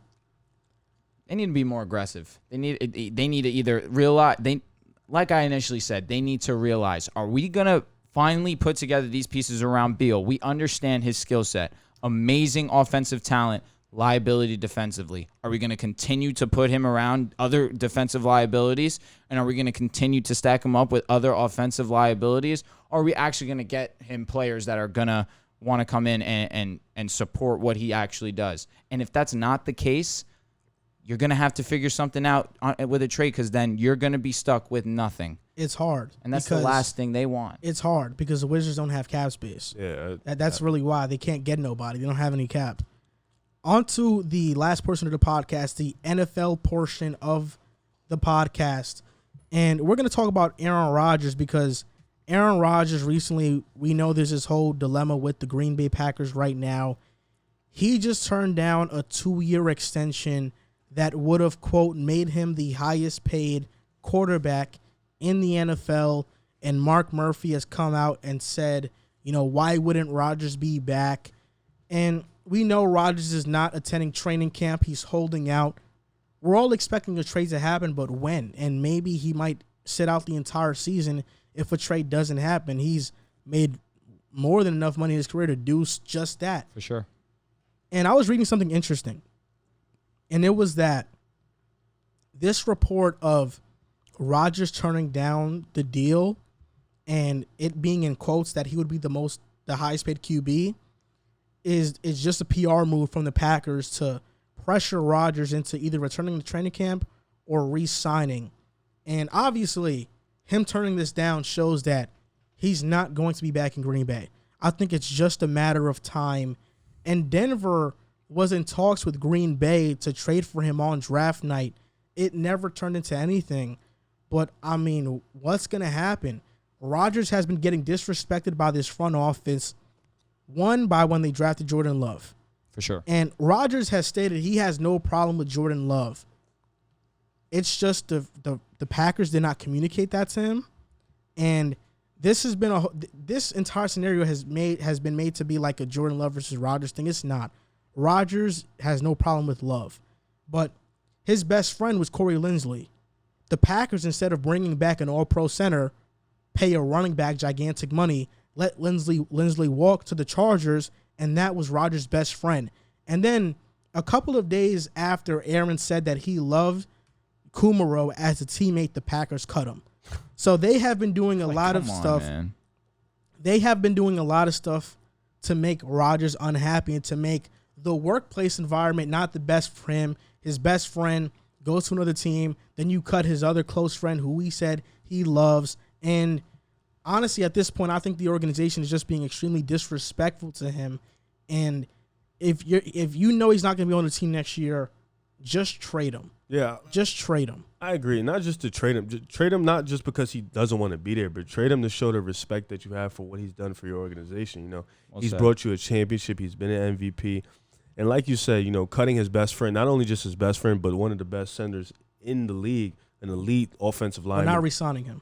Yeah, not re-signing him. He's an elite offensive lineman, somebody who's helped Aaron Rodgers make sure he stay protected back there. And it's just like a lot of disrespect from the top to the bottom, showing your quarterback who you're supposed to show much respect to, somebody who has been put on for your franchise, has been your best quarterback for a very long time. So it's it shows that this is really just a business thing. I don't even know if you could say this is a business thing because a lot of the things they're doing isn't really business worthy. I think this they're is making it personal. Yeah, this is just sounds like it's real personal and it's weird, but like they should definitely trade Aaron Rodgers because at this point it doesn't make sense to just keep him and have him being disgruntled. And because if he's disgruntled, he might not play his best next year because he doesn't want to be there. The environment is pretty frosty. He doesn't like the situation up top. So the best bet right now should be to trade him. Just to continue on what you guys are saying, 100% agree. This doesn't have to do with money. This has to do with him and his relationship with the front office. And on top of all the things you mentioned, how they're disrespecting him by letting go one of his best friends, letting go one of the best offensive linemen in the league, letting go a guy in Kumaro that he had a good relationship with. It's on top of all these things. What have they done to help him offensively in this draft since drafting Jordan Love? Instead of going out in that 2020 draft, the year after they make an NFC championship game, and what do all the fans see? They need a second receiver. They need one. As good as Devontae Adams is, he is all-world. You could debate he's the best in the game right now. You could debate it for sure. That second receiver for them has always been a question mark since that point in time. What do? They go and instead of doing that, draft his successor when he just had an unbelievable season. So he goes MVP that year, right? The year after they draft Jordan Love, he wins. He has an unbelievable season, wins MVP, goes to another NFC championship game, has an amazing game against Tampa Bay. They were down 3 touchdowns. He came back storming. He gave his team a good chance, ended up coming up short. Yet again, another draft comes. They draft one receiver in the 3rd round. Other than that, they signed a undrafted free agent that has already been on 3 teams. They've done nothing to help him offensively. And on top, I just can't wrap my head around the thought of you just had a guy just have an MVP season. He's shown you he's not washed. With whatever you're giving him already, he's made it work. They're going to realize very quickly once he moves on from this team, he meant a whole lot more than what they thought. And the fact that they could they could think anything different of Rodgers is baffling to me. So 100% agree with you guys. Move on from him. Help trade him. At least do right by him how he has done right by you for however many years. Don't be petty about this situation. Sure, he's being petty, but you know what? At the same time, you have put him in this position to feel this type of way. And that's all I have to say. That was beautiful. Trade him where? Talk, say it. I'll try not even to say the Broncos because everyone's expecting me to say the Broncos. It gets tough. Just say it. Because they're not going to want to trade him in conference. You trade him in conference, then you don't want to see another team go to the championship in your division, in your conference at least. It's tough. Is it out of the realm of possibility to trade him to New England? I think it is. I think it is because you just drafted Mac Jones. I think it is because of just the money. Just say your team, bro. Yeah. Listen, the best option is Denver. Yeah, it is Denver. That's what we were waiting on, bro. It's like I don't want to be a homer. It's Denver. We have a good package for him. We could give him Chubb. We could give him, if they want Drew Lock, why not? I don't think I would want Drew Lock personally. You could give him we have a plethora of picks to give.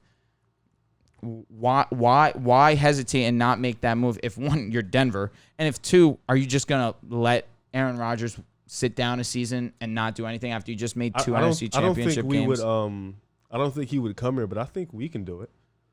Well, you guys, there was a report that came out that Deshaun the Eagles, Watson. there's a 90% chance the Eagles God. get Deshaun Don't Watson. even give me hype. Don't even geek. Nah, don't gas me, bro. Because we get Deshaun, we get Hurts out of here. Bro, him, Devonta Smith, Ertz. Don't even stop. Bruh. Don't jinx it. Miles Sanders. I think we can get Rodgers. I think we have the thing that necessities to get him, right? It's a conference thing. Teams don't want to trade in That's conference. why I said I don't think we would, but if we could, I think we have. For sure. Yeah, I think we have the proper. But can you help me out? I was really trying to think. AFC team other than the Broncos. I think it really just Miami? is between the Broncos. Miami could be one. That's a really good name. I think the Raiders could be one as well. Derek Carr. Do you think he wants to go there? I don't with know if no he does. offensive line now. What you think? I'm not you sure. think it'd be a Derek Carr swap? It could be. That could happen. The reason why I hate the situation, I hate it a lot for Jordan Love, because I think Jordan Love has been put in a near impossible situation with a bunch of expectations and pressure on him. He might have more pressure than a number 1 overall pick. I'll be honest, because he is expected to succeed a Hall of Fame quarterback, one of the most efficient quarterbacks of all time, and anything short of him becoming an all-pro quarterback is a failure. And that's how much pressure is on this guy right now. I think he has a lot of talent. I think talent-wise, his physical tools is there. I don't know about his mental side. I don't know if he can process the game at an elite level. That has yet to be seen. I think he'll be good, but for the Packers to justify that pick, he has to be damn near great. And we'll see if that's going to happen. But I think this situation is horrible for Jordan Love, because he's put in this situation where he has a lot of pressure on him. Yeah, it's gonna suck for him, because if he fails, then they're gonna look at it like they're probably gonna bring it back to Aaron Rodgers and how you should have picked the receiver. Well, if Jordan Love fails, what's happening now is going to be made into an E60. No doubt. It's going to be history that the Packers do not want. It's going to be history, and Jordan Love's going to be known as the guy who kind of made it all happen, you know. Yeah, not intentionally. It's just to add on to it. They didn't even have to draft a wide receiver. You had guys like Kenny Golladay, free agent, Juju Smith-Schuster. You had guys like even Curtis Samuel would have been an upgrade of what they had. Will Fuller's another one. You could have gotten him for cheap. He signed a 1-year deal with Miami. To get none of those guys, spend a 3rd-round flyer on a receiver that you don't know what he's really going to be. At what point do you show this guy the respect that he deserves? A 3-time MVP, Super Bowl champion, MVP of the Super Bowl as well. Sure, it's been a while, but at least he's taking you to that NFC Championship game. You finally give him a good secondary, but a mediocre rush defense. He has been. You give him a mediocre rush defense. He's making the most out of what he has, and they're showing nothing to respect him in that sorts. And they're going to realize it sooner rather than later. One of the other headlines was that Cam Akers tore his Achilles. Yikes. And this is very sad news for him. But how does this affect the LA Rams? And I'll just go first.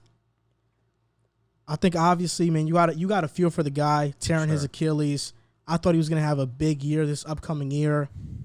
But with all due respect, I think Cam Akers getting injured was a bigger loss for people's fantasy teams than it was for the LA Rams team. The LA Rams have a running back by committee. They can bring anybody, especially in McVay's system, and be fine. With Jared Goff, they were fine. With Matthew Stafford, they'll be fine. They can be more pass-heavy with Matthew Stafford having Cooper Kupp, Robert Woods, Deshaun Jackson, Tyler Higbee. They'll be fine. This is not going to hurt the Rams much. And not only that, but last year, Cam Akers rushed for 625 yards, had 123 yards receiving, and 3 total touchdowns. Darrell Henderson, last year, rushed for 624 yards, had 159 yards receiving, and 6 total touchdowns, and had a better yards per carry than Cam Akers. Darrell Henderson's problem has been durability, but when he's on the field, he is a good running back. Sean McVay is the same coach that when Todd Gurley was injured, brought in C.J. Anderson from the street, and C.J. Anderson rushed for 123 yards and 2 touchdowns in a playoff game and won.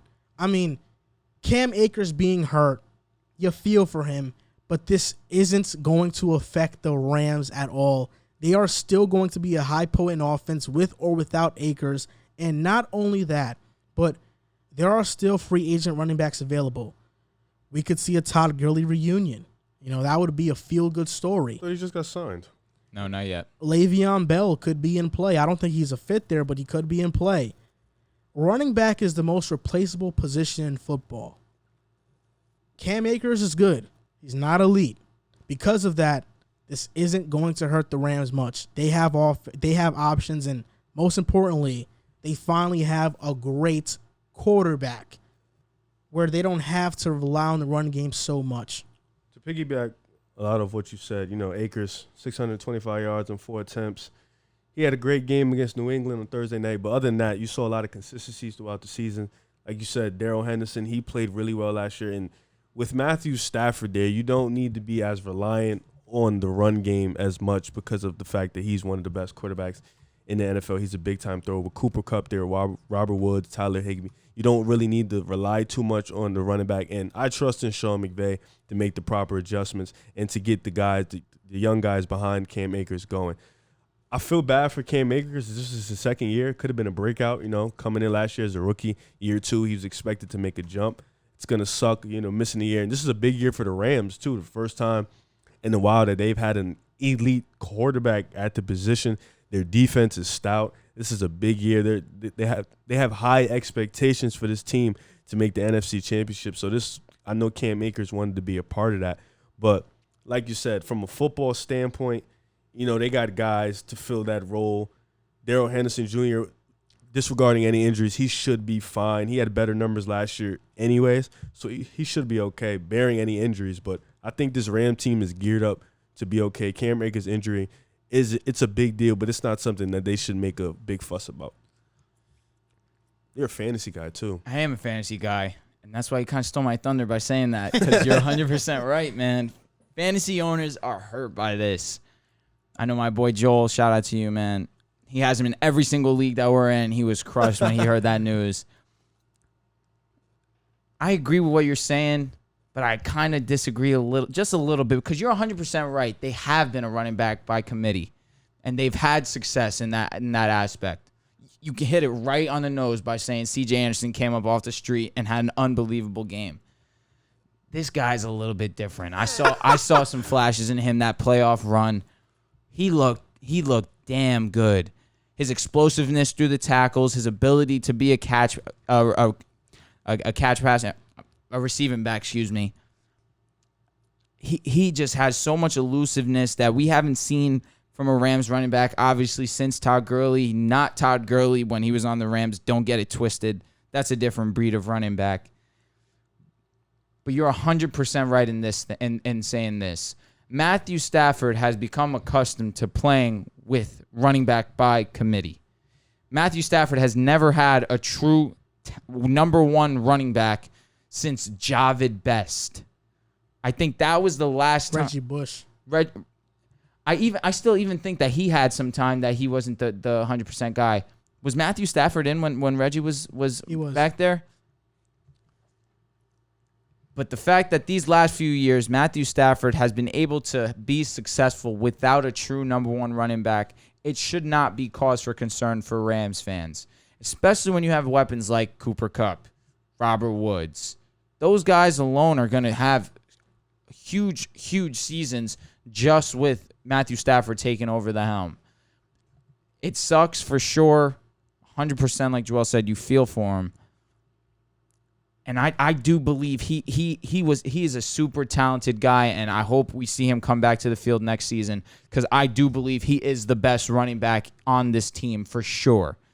And Darrell Henderson did a good job last season, but he did not do what Cam Akers did when Cam Akers was actually given the opportunity to be the guy. And in that short sample size that we saw of Cam Akers being the guy, he was excellent. So you're right. They will have success, but it hurts to lose this guy specifically. Reggie Bush had 1,000 yards with the Lions. Nice. How many games? 16? Yeah. Nice. Stafford played 16 too. They went 7-9. So yeah. So Reggie had that amazing season on the Dolphins, and then he went to the Lions after. He went to the Lions and then had around 900 yards. Then the very next year he had 1,000. Okay. Sweet. No, cool. Yeah. So Javid Best, what year was he playing? Javid Best, he was okay. I don't think he ever averaged for 1,000 yards though. But that was the last, off the top of my head, that was the last running back that I remembered being with Matthew Stafford. 2010. He only had a 555 yards rush. Yeah, exactly. Yeah. My point being, Bush was their best running back, yeah. For sure. No, thanks for reminding me. So, I mean, not only that, but their offense was never oriented around a run. In this type of scheme that McVay runs, it's going to be much more oriented around a run. And I think any running back can kind of slot in and not maybe do what Cam Akers did, but they're still going to have an 1,000-yard rusher if somebody really if somebody's healthy the entire year I think they could. Okay. But if we got 3 guys getting the ball, I think each one to get like maybe 600 or 500 yards rushing around there. I just think every single game the Rams will have over 100 yards rushing as a team. That's what I think so. Between all running backs. As a team, definitely. I think definitely. they'll have that. Very accurate. So I don't think this is that huge of a loss. I think the Rams are still a dangerous team. Agreed. With or without Cam Akers. I don't think this hurts them much, personally. This is my opinion. I think if Goff was there, it kind of would hurt because I feel like the run game kind of helped Goff. Yeah. But I think with Stafford being there and him having that arm and being that good, I don't think this would defeat him. Good point. Thank you. Appreciate Very that. smart. Where'd you get that from? Very smart man. Which one is it? Help me out. This one? No, that's not the one. That's the applause. Oh, yeah. Applause me. Sure, why not? Thank you. I think the orange one might be the laugh. I'm not sure. No, that's the music. No, the orange one. This one? No, that's not the draft. Huh? Isn't this the draft one? No, the green was his draft one. There you go. Who's gonna laugh at me? Yeah, That's for him. Though. Very smart. Where'd you get that from? I don't know. I just came up with it.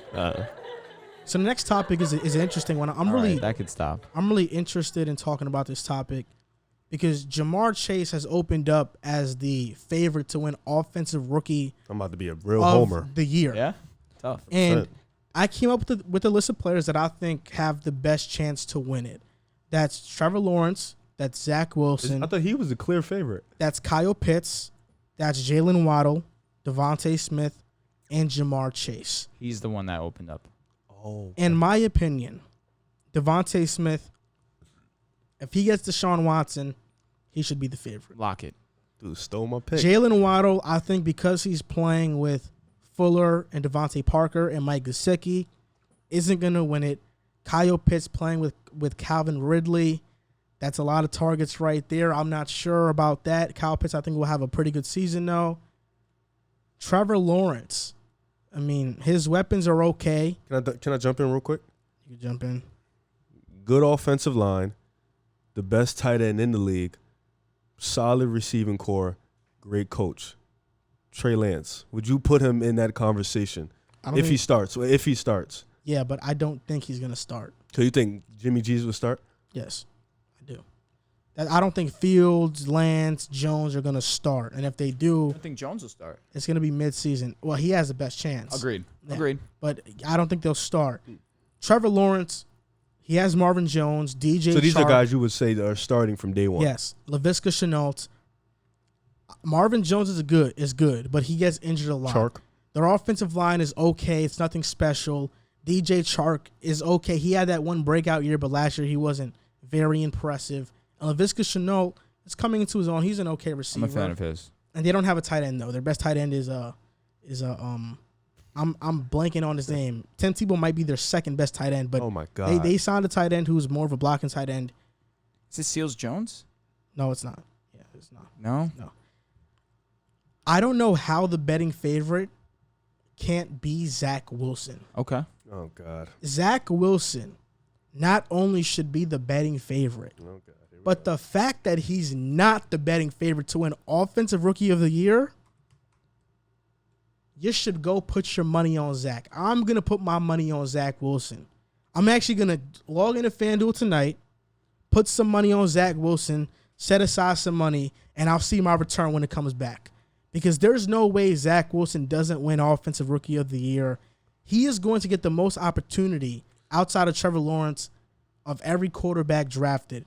He's in a quarterback-friendly system in Mike LaFleur's West Coast scheme, and the Jets have good weapons. Corey Davis, Elijah Moore, who is a fantasy sleeper. If you got a fantasy team, you drafted Rashad Bateman. You wish you could have had that pick back. I'm sick that you remembered this. Because Elijah Moore not only is a great receiver, but he's already very cool with Zach Wilson. They bond a lot over God and gospel. So you know the brothers. Yeah, they do. So you know the brothers.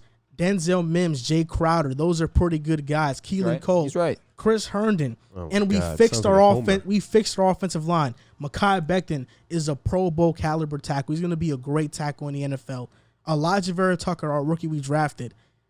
I know he's a rookie, but I have high expectations for this guy. He's going to be a beast. AVT. I'm going to get it tatted on my forearm, and he's going to secure Zach Wilson like ADT.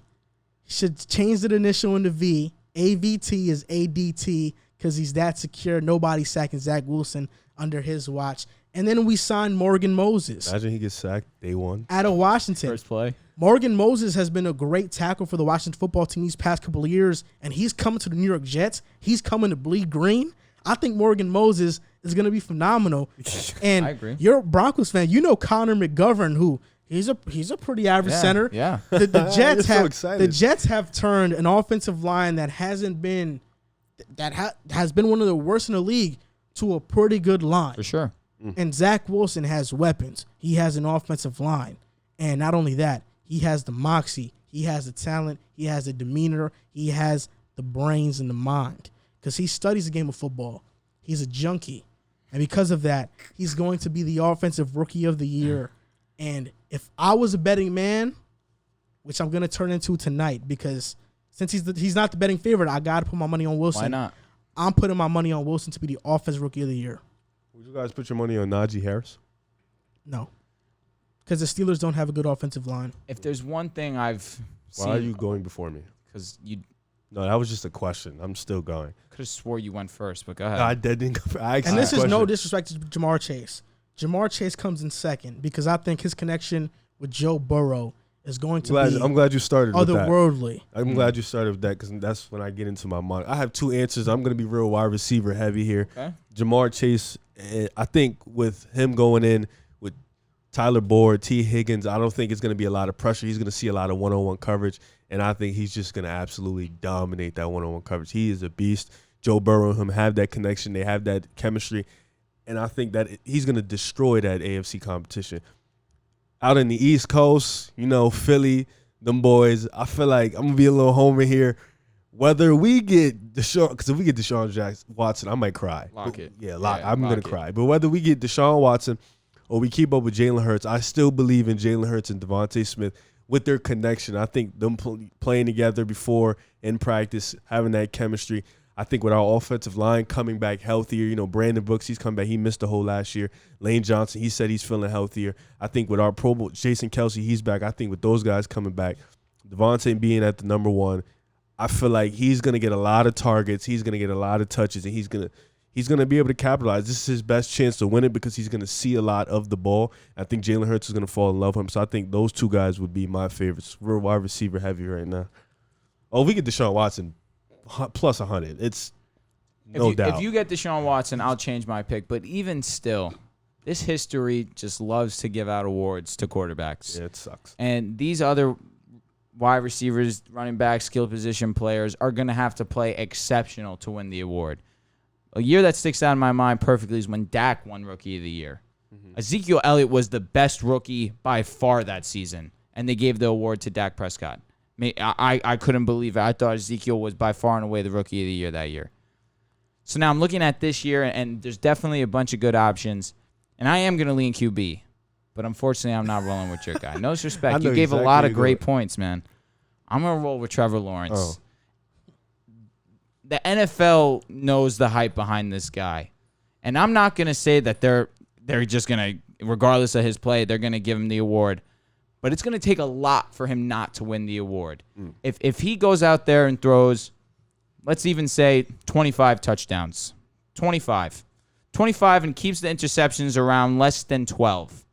Those are around 3,500 yards. That's enough for him to win the award. Off what he means to the future of the NFL, the highest touted prospect in all of football history. Number 1 draft pick. Jaguars team that has been garbage. They were pretty relevant not too long ago when they had that Jags defense. Blake Bortles was at the helm. They took the Patriots to a close game. Yep, absolutely. But after that, they have just not been anywhere near that. And this guy has the keys to the team, and you got guys like Travis Etienne. You mentioned that DJ Chark you weren't a huge fan of, but he hasn't been put in a great situation quarterback-wise to really be successful. Marvin Jones comes in, brings in that veteran mentality to a squad. Gardner Minshew isn't good? Compared to Trevor Lawrence, no way. Oh, my goodness. And that's an obvious statement. I don't think that's a bad QB situation. I'm gonna disagree. I'm not gonna disagree wholeheartedly. I just don't believe Gardner Minshew was trying to just close his eyes and think DJ Chark. He's better than Sam Darnold.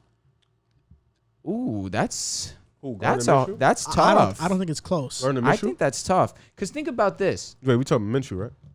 Think about this. Sam Darnold, his weapons have just always been below mediocre. Below mediocre. He had DJ Robbie. Chark, He agreed, did have but Robbie. Adam Gase also didn't help that. I saw a lot of Sam underthrows. But I saw a few moments where Sam Darnold had some amazing plays scrambling out of the pocket. Yeah, he does it once a game. For and sure, then he has for like sure, 5 bad for sure. ones. Hey, I'm not disagreeing with you. But in an Adam Gase offense, I'm just going to trust that after he leaves there, he's going to be successful. Okay. History shows. One time. To Ryan Tannehill, who was never. Robbie? No, I'm talking about quarterbacks. I'm just okay. Quarterbacks. Well, there you go. But I'm saying we've seen it with players. But Devontae Parker, Tannehill wasn't bad with the Dolphins. he wasn't.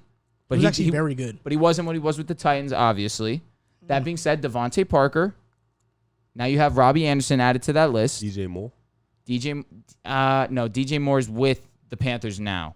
That's what I was saying with Sam Darnold has right now. Oh no, what he has now, he is set. There's no We'll excuse. see. There's no Agreed. excuse. Listen, I'm There's with you. no excuse He right is now. set. They are gonna. He is put in an unbelievable situation that he has had nowhere near in New York. But again, how I was saying initially, it is going to be hard for the NFL not to try and force this Rookie of the Year into Trevor Lawrence's hands just because of what he means to the game. And I believe he will be successful either way. I like these young guys that they have in DJ Chark, Laviska Shenault. Laviska Shenault is very dynamic. He could be that running back type player for you. He can also go out wide. He could play in the slot. He is so dynamic. Definitely, you said a sleeper guy. 100% accurate. He is a sleeper guy in fantasy leagues. Again, Marvin Jones has had success in this league before, and he doesn't have to be the number one guy that he was in Detroit last season. So Trevor Lawrence is put in a decent spot this season to be successful, and I believe he will be and win the Rookie of the Year. I just think it's Zach Wilson. And, Trevor Lawrence has been highly touted. He's not a better prospect than Andrew Luck coming out. That's I was there. I witnessed that. I witnessed Luck coming out.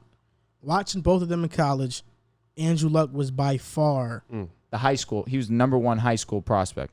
Luck was head and shoulders above Trevor Lawrence. I agree wholeheartedly. Trevor Lawrence has been a quarterback who's been receiving hype because as a freshman he won a national championship against Alabama. He received that much hype because of that moment. And because of that moment, since that moment, I don't think too many people have been paying attention to Lawrence on a consistent enough basis because everybody just thinks he's great. That's all we need to know. And nobody's really been diving into the film. When you watch the film from this past year, Zach Wilson was head and shoulders above Trevor Lawrence. Ooh. And in the NFL, it's going to be the same way. Hot take. So when you're wrong, what are you going to say? I'm not going to be wrong. With quarterbacks, this is my bread and butter. Think so? Here. It's my bread and butter. Last year, I said Tua. And Tua what? I didn't think Tua was a franchise quarterback. And I didn't get proven yet. One year, what the hell? Well, I mean, to this point, it's looking like it's not going to happen. Give him a time, I think Tua is going to be a good QB. I just don't see franchise quarterback. Well, it's still early to see. I believe in Tua this season. I thought Josh Allen was very talented. You're a liar. I did. Pre-draft, I did. You thought Sam Darnold was better. You was riding with Sam Darnold was better. The reason why. David Bakari was going to win an MVP. The lineman was going to win an MVP before Josh Allen. That's what he said. That's exactly what he said. Don't let him fool you with this Josh Allen. The reason for that is because when you're a Jets fan and you have a heated in-division rivalry, you got it, and that's the problem. Since that time, I've grown as an analyst. I've grown to be not. Well, don't Jack. biased. You thought he was good. Keep him off the grid. Josh Allen, I remember pre-draft text messages with my buddies. I said, "Look, this guy has the highest ceiling in the draft." I said it. I said if I could bring out the text messages, I would. But you also said Sam Darnold was better than him. Maybe you can. I'm a Jets fan. I'm gonna ride with Sam Darnold. But But this time, I'm not biased. Okay. I really feel this way about Zach Wilson. Okay, Zach Wilson. I'm not biased. I'm a Jets fan. We'll see what happens. Not only is Zach Wilson great, but he has the quarterback face. Stop. And Please when don't we talk about franchise quarterbacks are usually handsome. Oh Let's be honest. He was going this avenue. Let's just be honest. Let's be honest. And Zach Wilson, you can't tell me you don't look at this guy and you see some handsome. That's all I'm saying. Trevor Lawrence isn't a handsome dude either. He got a big nose. He definitely. I don't think as much as Zach This is where Wilson. he clocks out. I don't think as much as Zach Wilson. I think this quarterback draft, the top 5 quarterbacks are more handsome than any quarterback draft I've ever seen. Justin Fields, is he not a handsome guy? I would say he is a good-looking dude. Mac Jones. Ugly. I think his body is ugly, but in terms of just his face. We're really talking about guys What here. are we doing here? Yeah. Hey, we're all body? in. We're all Trey in. Lance, I mean, have you seen him? What the? No. Post game? I'm done. You haven't seen. Everybody's seen the picture. Drew, you. I know you saw the picture. You saw the picture. So Trey Lance, Stop talking to me. Riv. Stop talking to me. So Drew, Talk Trey to Drew. Lance. Trey Lance. Can we? Another good-looking dude. He is. Trevor Lawrence and then Zach Wilson. Yo, I'm just saying. Stop. Don't look at me, bro. This quarterback class is different from other quarterback classes. Yo, bro, what the hell? Make a direct eye contact with him. I need to know. I think these are better than other quarterback draft classes. And looks. They can all It is be a good-looking group. they can all I be can't franchise say they're quarterbacks. not. That's They can all funny. be franchise quarterbacks, but if they Just are, off looks alone, they could be garbage. But just looking at them right now, they might got it. I think Zach Wilson got it. I think he got it more than anybody, and that's why he's my pick for Offensive Rookie of the Year, and he's my pick to maybe be on Sports Illustrated next year in like the swimsuit cover or whatever. That When ESPN guy, does the body issues, Yes. This is right? getting extremely weird. Zach Wilson. This is your boy. Talk some sense into him, please. This guy's crazy. I'm just saying, man, Zach Wilson, he's gonna be that guy. Don't be surprised when he is, man. I won't be surprised. I just don't think it's going to be this year. And we've had conversations like this before already. I just think that they're a young group of guys, and I think that they're a year away. I think next year will be the year where we see them take that leap as a unit. Zach Wilson will take that leap as a franchise quarterback. I just don't believe it's going to happen this season, personally. Let's move on. Let's do it. To Matt Nagy. This is the last topic of the episode, and it's about the Chicago Bears. There was a report that came out that said he's going to center the offense around David Montgomery more and use him more. And last year, when he was used more, he played really well. David Montgomery played really well. And this begs the question, is Matt Nagy going to change the narrative around his coaching career with the Bears this upcoming season? And Drew, you can go first because I know you feel very passionately about Matt Nagy. You feel passionately about him. I don't. You guys were having like a 2-hour conversation. I know. We don't talk much football, so I was happy to have the conversation. It went elsewhere where I don't want to go, but it went elsewhere. That being said, wait, hold up. Before you go, if you're listening to this podcast or you're watching on YouTube, comment down below who is a better quarterback, Mitchell Trubisky or Nick Mullins. Oh my God, that was you who was talking about Nick me. Mullins. I mean, it was in the chat. You saw it. You guys, y'all be up early. Y'all be 7 in the morning. Regardless of that fact, Matt Nagy, after we've talked, you've opened my eyes to a few things. However, I'm going to stand firm on this. Matt Nagy is not an overall bad coach. Is he an offensive-minded head coach? Absolutely. Has his teams been mediocre on offense? I'd say so. However, I firmly believe he has not been given that offensive talent to be successful up until this point, given his quarterback play. For first things first, he did not draft Mitch Trubisky. And Mitch Trubisky really hasn't shown any type of flashes to show that he is a true franchise quarterback, and clearly he's not, given the fact that he's a backup now in Buffalo.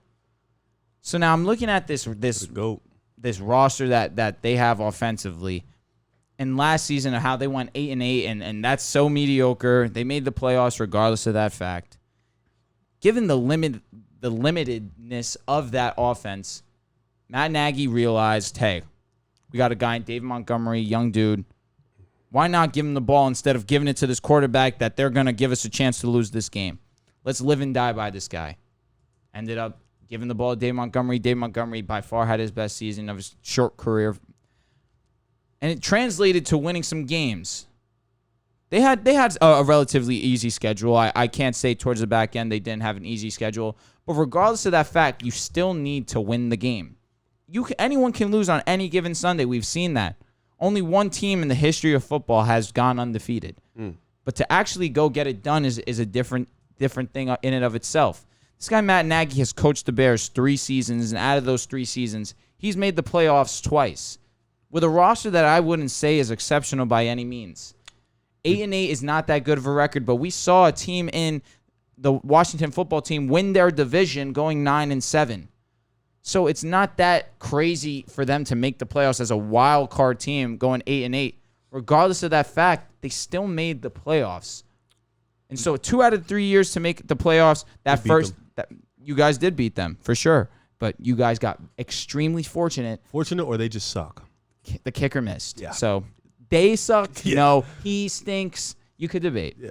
That 2018 team that they had, 2018 team that they had, that defense was a juggernaut. And of course it was going to be, like, I know you're looking down the list. What hasn't he mentioned yet? I'm trying to go over all the bases. Oh, this is going to be easy for me. Easy. We'll see. I can't wait to watch this. 2018, he had an all-world defense in that Chicago Bears. Offensively, what did he really have? A game manager in Mitch Trubisky when he's supposed to be What can Matt Nagy really do when Mitch Trubisky is scared to throw the football? It's not like they don't have Allen Robinson, a guy that they can rely on the outside. Mitch Trubisky is just not good enough to make the throws. So now we get to firmly see what Matt Nagy is made of given Justin Fields. Do I believe he's a bad coach? No. But does he have something to prove? To some people, for sure. Because offensively, when you're an offensive-minded coach, people want to see results. But when you don't have the talent, what results is there really to see?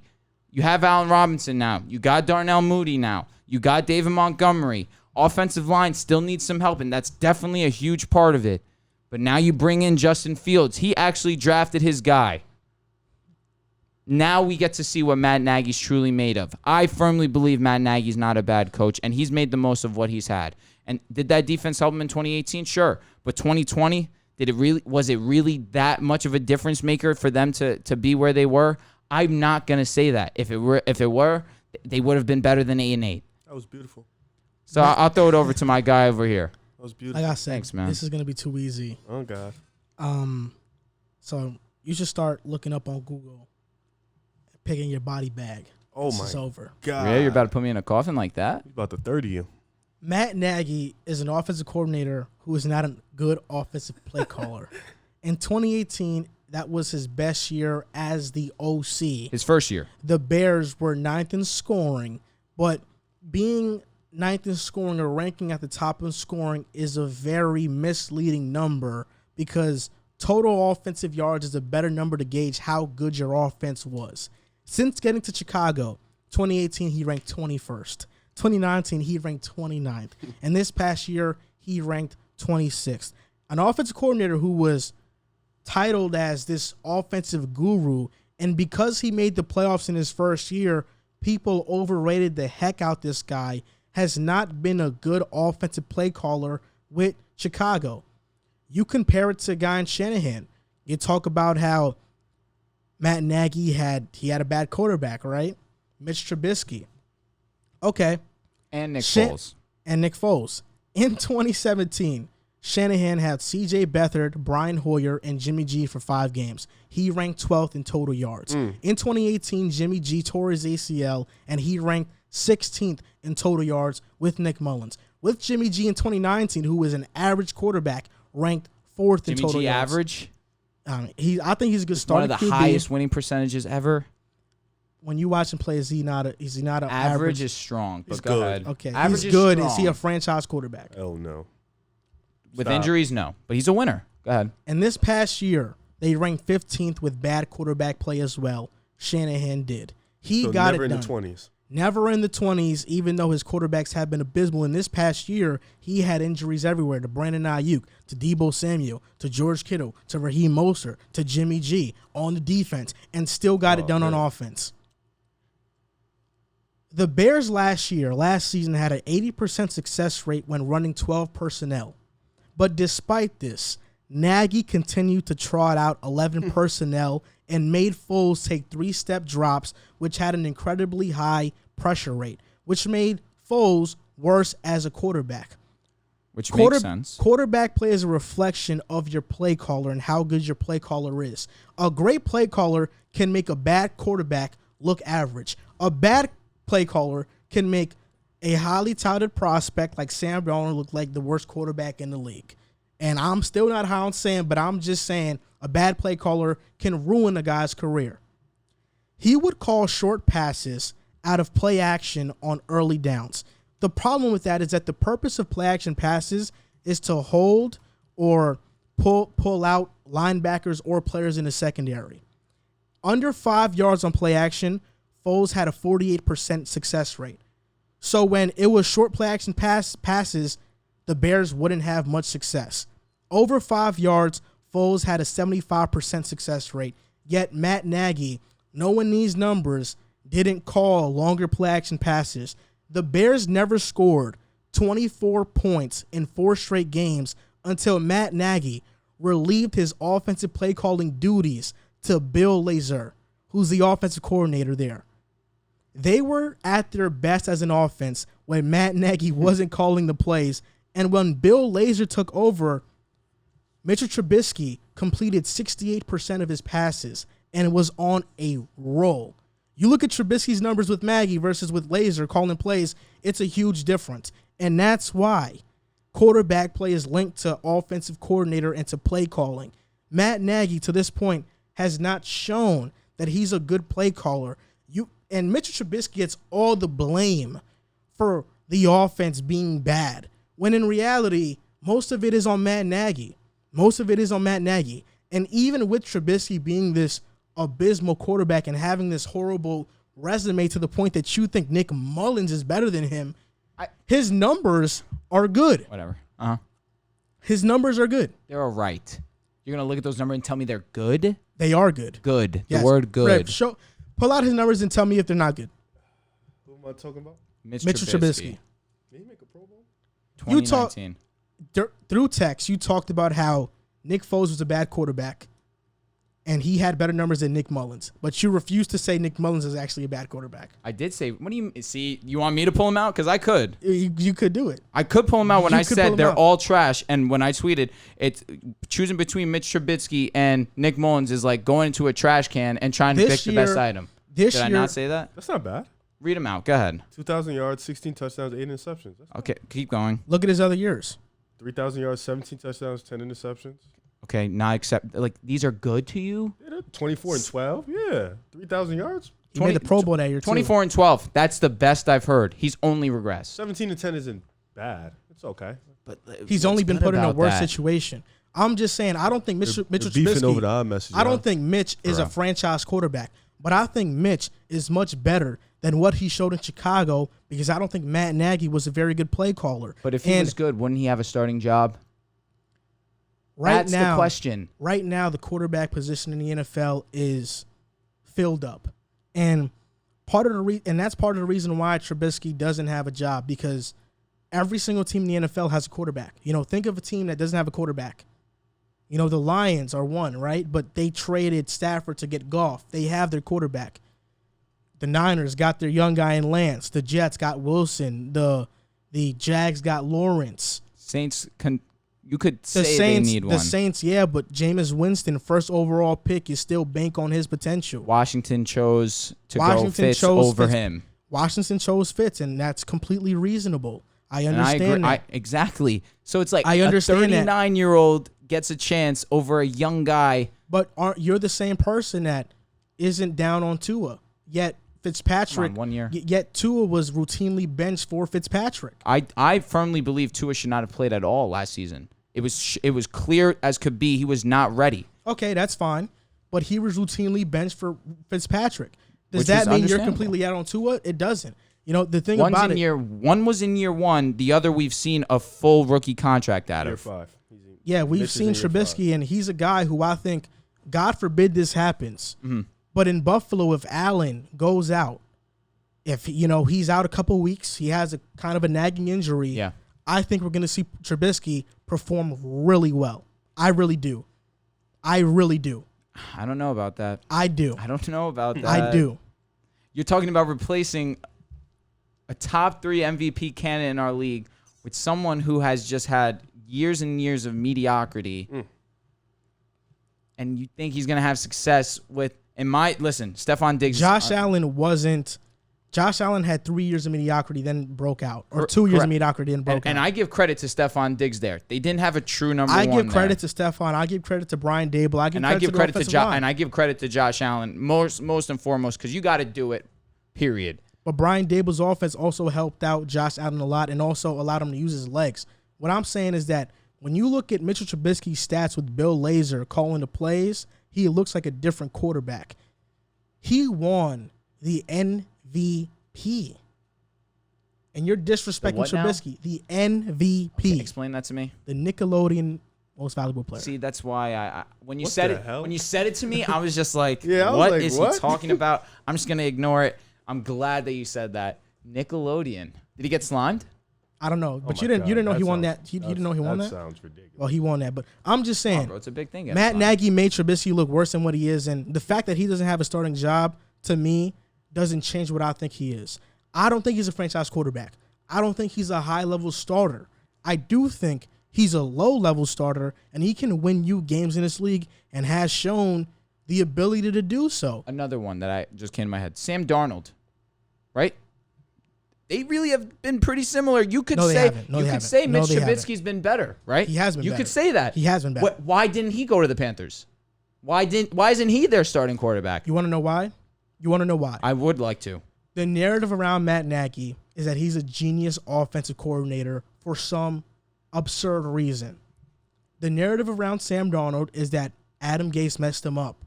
And you look at Tannehill, who had Adam Gase, and look at what he turned into, even though Tannehill was good with Adam Gase. I agree. So people are giving Darnold a break. The reason why is because in high-level situations, Trubisky hasn't performed, and the media plays a big part in this. Whenever the Bears have a bad performance, it's all on Mitch. Nobody looks to Matt Nagy. It's all on Mitch because for his career, he's always going to be compared to Mahomes and Watson. Absolutely. And that's the reason why. Darnold is still a beneficiary of a good narrative around his name. If he fails with the Panthers, it's over. He's a backup. I agree. But Trubisky, I believe that he won't be a backup for too long. I think if he does get his chance in Buffalo, he's going to produce, he's going to show out, and he's going to get another opportunity in the NFL. I just think he went to the worst team, and I'm sorry if you want to get some words in, but yeah, cool. I don't think so. I think he went to the best team because how though? He's never going to play ever. You don't know that ever. The way that Allen plays, running, you don't know. We never know. In football, anything can happen. But I think he went there because he wanted to be in a good situation. Buffalo is a good situation. Even though Washington have talent on defense, they brought in offensive players. Of course. Scott Turner is not a proven OC. Agreed. They don't have a track record of developing quarterbacks. Correct. Mitchell Trubisky wanted to do the best thing for his career, go to Brian Dable, who has a track record of developing quarterbacks, and learn. And that's what Jameis did with New Orleans because Jameis Winston could have easily went to a garbage team and started, but he went to the best situation. He learned under Breeze. Trubisky, no shame in learning under Allen. No shame. It's just that Josh is so young. I just don't see it translating to him playing. You understand what I'm trying to say there? Yeah, I understand. If healthy, he will not see a second on the field. Not a snap. But coaches talk. So if Brian Dable in practice, if Trubisky's playing really well, word will get out and he'll get another opportunity. And if, like I said, for a 2 to 3 game stretch, Allen doesn't play and Trubisky shows out, that happened with Jimmy G with the Patriots, and now a team wants to trade for him. Yeah, that can happen with Trubisky. All I'm saying is that he put himself in a situation to learn football and to get better. The same thing Jameis did in New Orleans, and I think you can't knock him. Yeah, it's a huge wait and see when it comes to stuff like that. But it's just never a good look when you're this team's starting quarterback, and then you go to a spot, and then you're in a situation where you could not play single down all season long. Hey, I understand that. But last year, the way the Bears treated Trubisky, taking him out of the game, every other game was also they managed him bad. They managed him poorly. The game that he was benched versus the Atlanta Falcons, where Nick Foles got taken out. What did Nick Foles do? He came back. But if Foles, to that point, didn't play awful in that game. He was playing good. I agree. He was playing good. I agree. But then something happened. Dude just started playing like He just made one bad pass. He overthrew a receiver. I'm saying Nick Foles, for the rest of that season. And then he got benched. Yeah, like I said, they had a cupcake schedule, and then they started to face real teams, and they started to not do good. Cupcake schedule was towards the back end of the season. When Trubisky went off, it was. But during that losing streak, they faced great teams. They faced really good teams, playoff caliber teams. So I'm just saying, let's wait and see. Oh, I agree. Like I said, I agree. I'm not sold on Matt Nagy. Mm-hmm. I like Justin Fields. He's a high character guy. Definitely. I'm not sold on his mechanics. I think he can develop because they have John DeFilippo and Bill Lazor there. But I'm not sold on Matt Nagy. And when you said that you trust Nagy over Zimmer the other day, I almost lost my mind. Mike Zimmer. From Minnesota. Mike Zimmer has been put in a great situation where he has got great weapons. Okay. Okay. At the end of the day, he does what he has to do. Because he has great weapons. He has great defense personnel, and he maximizes that defensive personnel as well. He does. They would be a playoff team if they had, you know what I mean, if they got it together defensively, because that offense is so good. You're saying defense, correct? Yeah, the only year that the Vikings were bad defensively was this past year. My point. You want to know why? They were hurt. Michael Pierce opted out because of COVID. Daniil Hunter was out the entire season. Mm-hmm.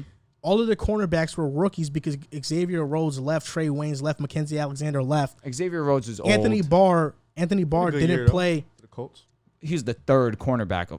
Anthony Barr didn't play the entire year. They really only had Harrison Smith, Eric Kendricks, and Anthony Harris. They didn't have any other high-level player on that defense. Minnesota was not a playoff team, correct? They went 7-9. They were not a playoff team. One win away from being 8-8, the same record that you have the Bears being so great for. So great? Who's saying so great? No, but I'm saying when you look at the Vikings, when you look at their defense, I'm saying Matt Nagy should get a little bit of credit for the talent. So Matt Nagy should get credit for winning one more game, for making the playoffs. He won one more game. He made the playoffs. He won one more game with less talent. The Bears didn't have less talent than the Vikings last year. All around as a whole, no, they did not. Come on now. They did not. Come on. No, they didn't. Come on. No, if you gave Matt Nagy that offense for Minnesota, Jesus Christ. It would be impossible for him to fail. I agree. It's impossible for Mike Zimmer to fail, yet he did. No, he didn't. I just told you all the players they didn't have on defense last year. But you can make a play. You can do it with one side of the football and still make the playoffs. You're talking about offense. Their offense was a top 10 offense in the NFL. And they still couldn't do it. You want to know why? Sunday Night Football versus... Because they have Justin Jefferson, Adam Thielen, Dalvin Cook. Dalvin Cook was hurt, and for the games he was hurt, they lost. He missed 2 games this year. Okay. I think 2. Sunday Night Football versus Seattle Seahawks. Sunday Night Football versus the Seahawks. I think it was Monday night, actually. 4th and 1. Mike Zimmer likes to go for it. They give the ball to Alexander Madison because Dalvin Cook wasn't there that game. Yep. Alexander Madison has an open lane to the right, doesn't cut it that way, and gets stuffed. He missed 2 games. Right? I thought so. And he gets stuffed at the line. Mm-hmm. Then Russell Wilson drives the ball 70 yards and scores the game-winning touchdown. 4th and 1, you're putting the Seahawks away. So I have a question. Instead of where I agree, you have a seam, hit the seam. No, I know, but I'm just saying that one play cost them the game. Playoff chance, yep. And if they would have won that game, they would have been 8-8. That's all I'm saying. The same record the Bears have. You're giving the Bears credit for winning one more game with less offensive talent. My point. No. You said less talent as a whole.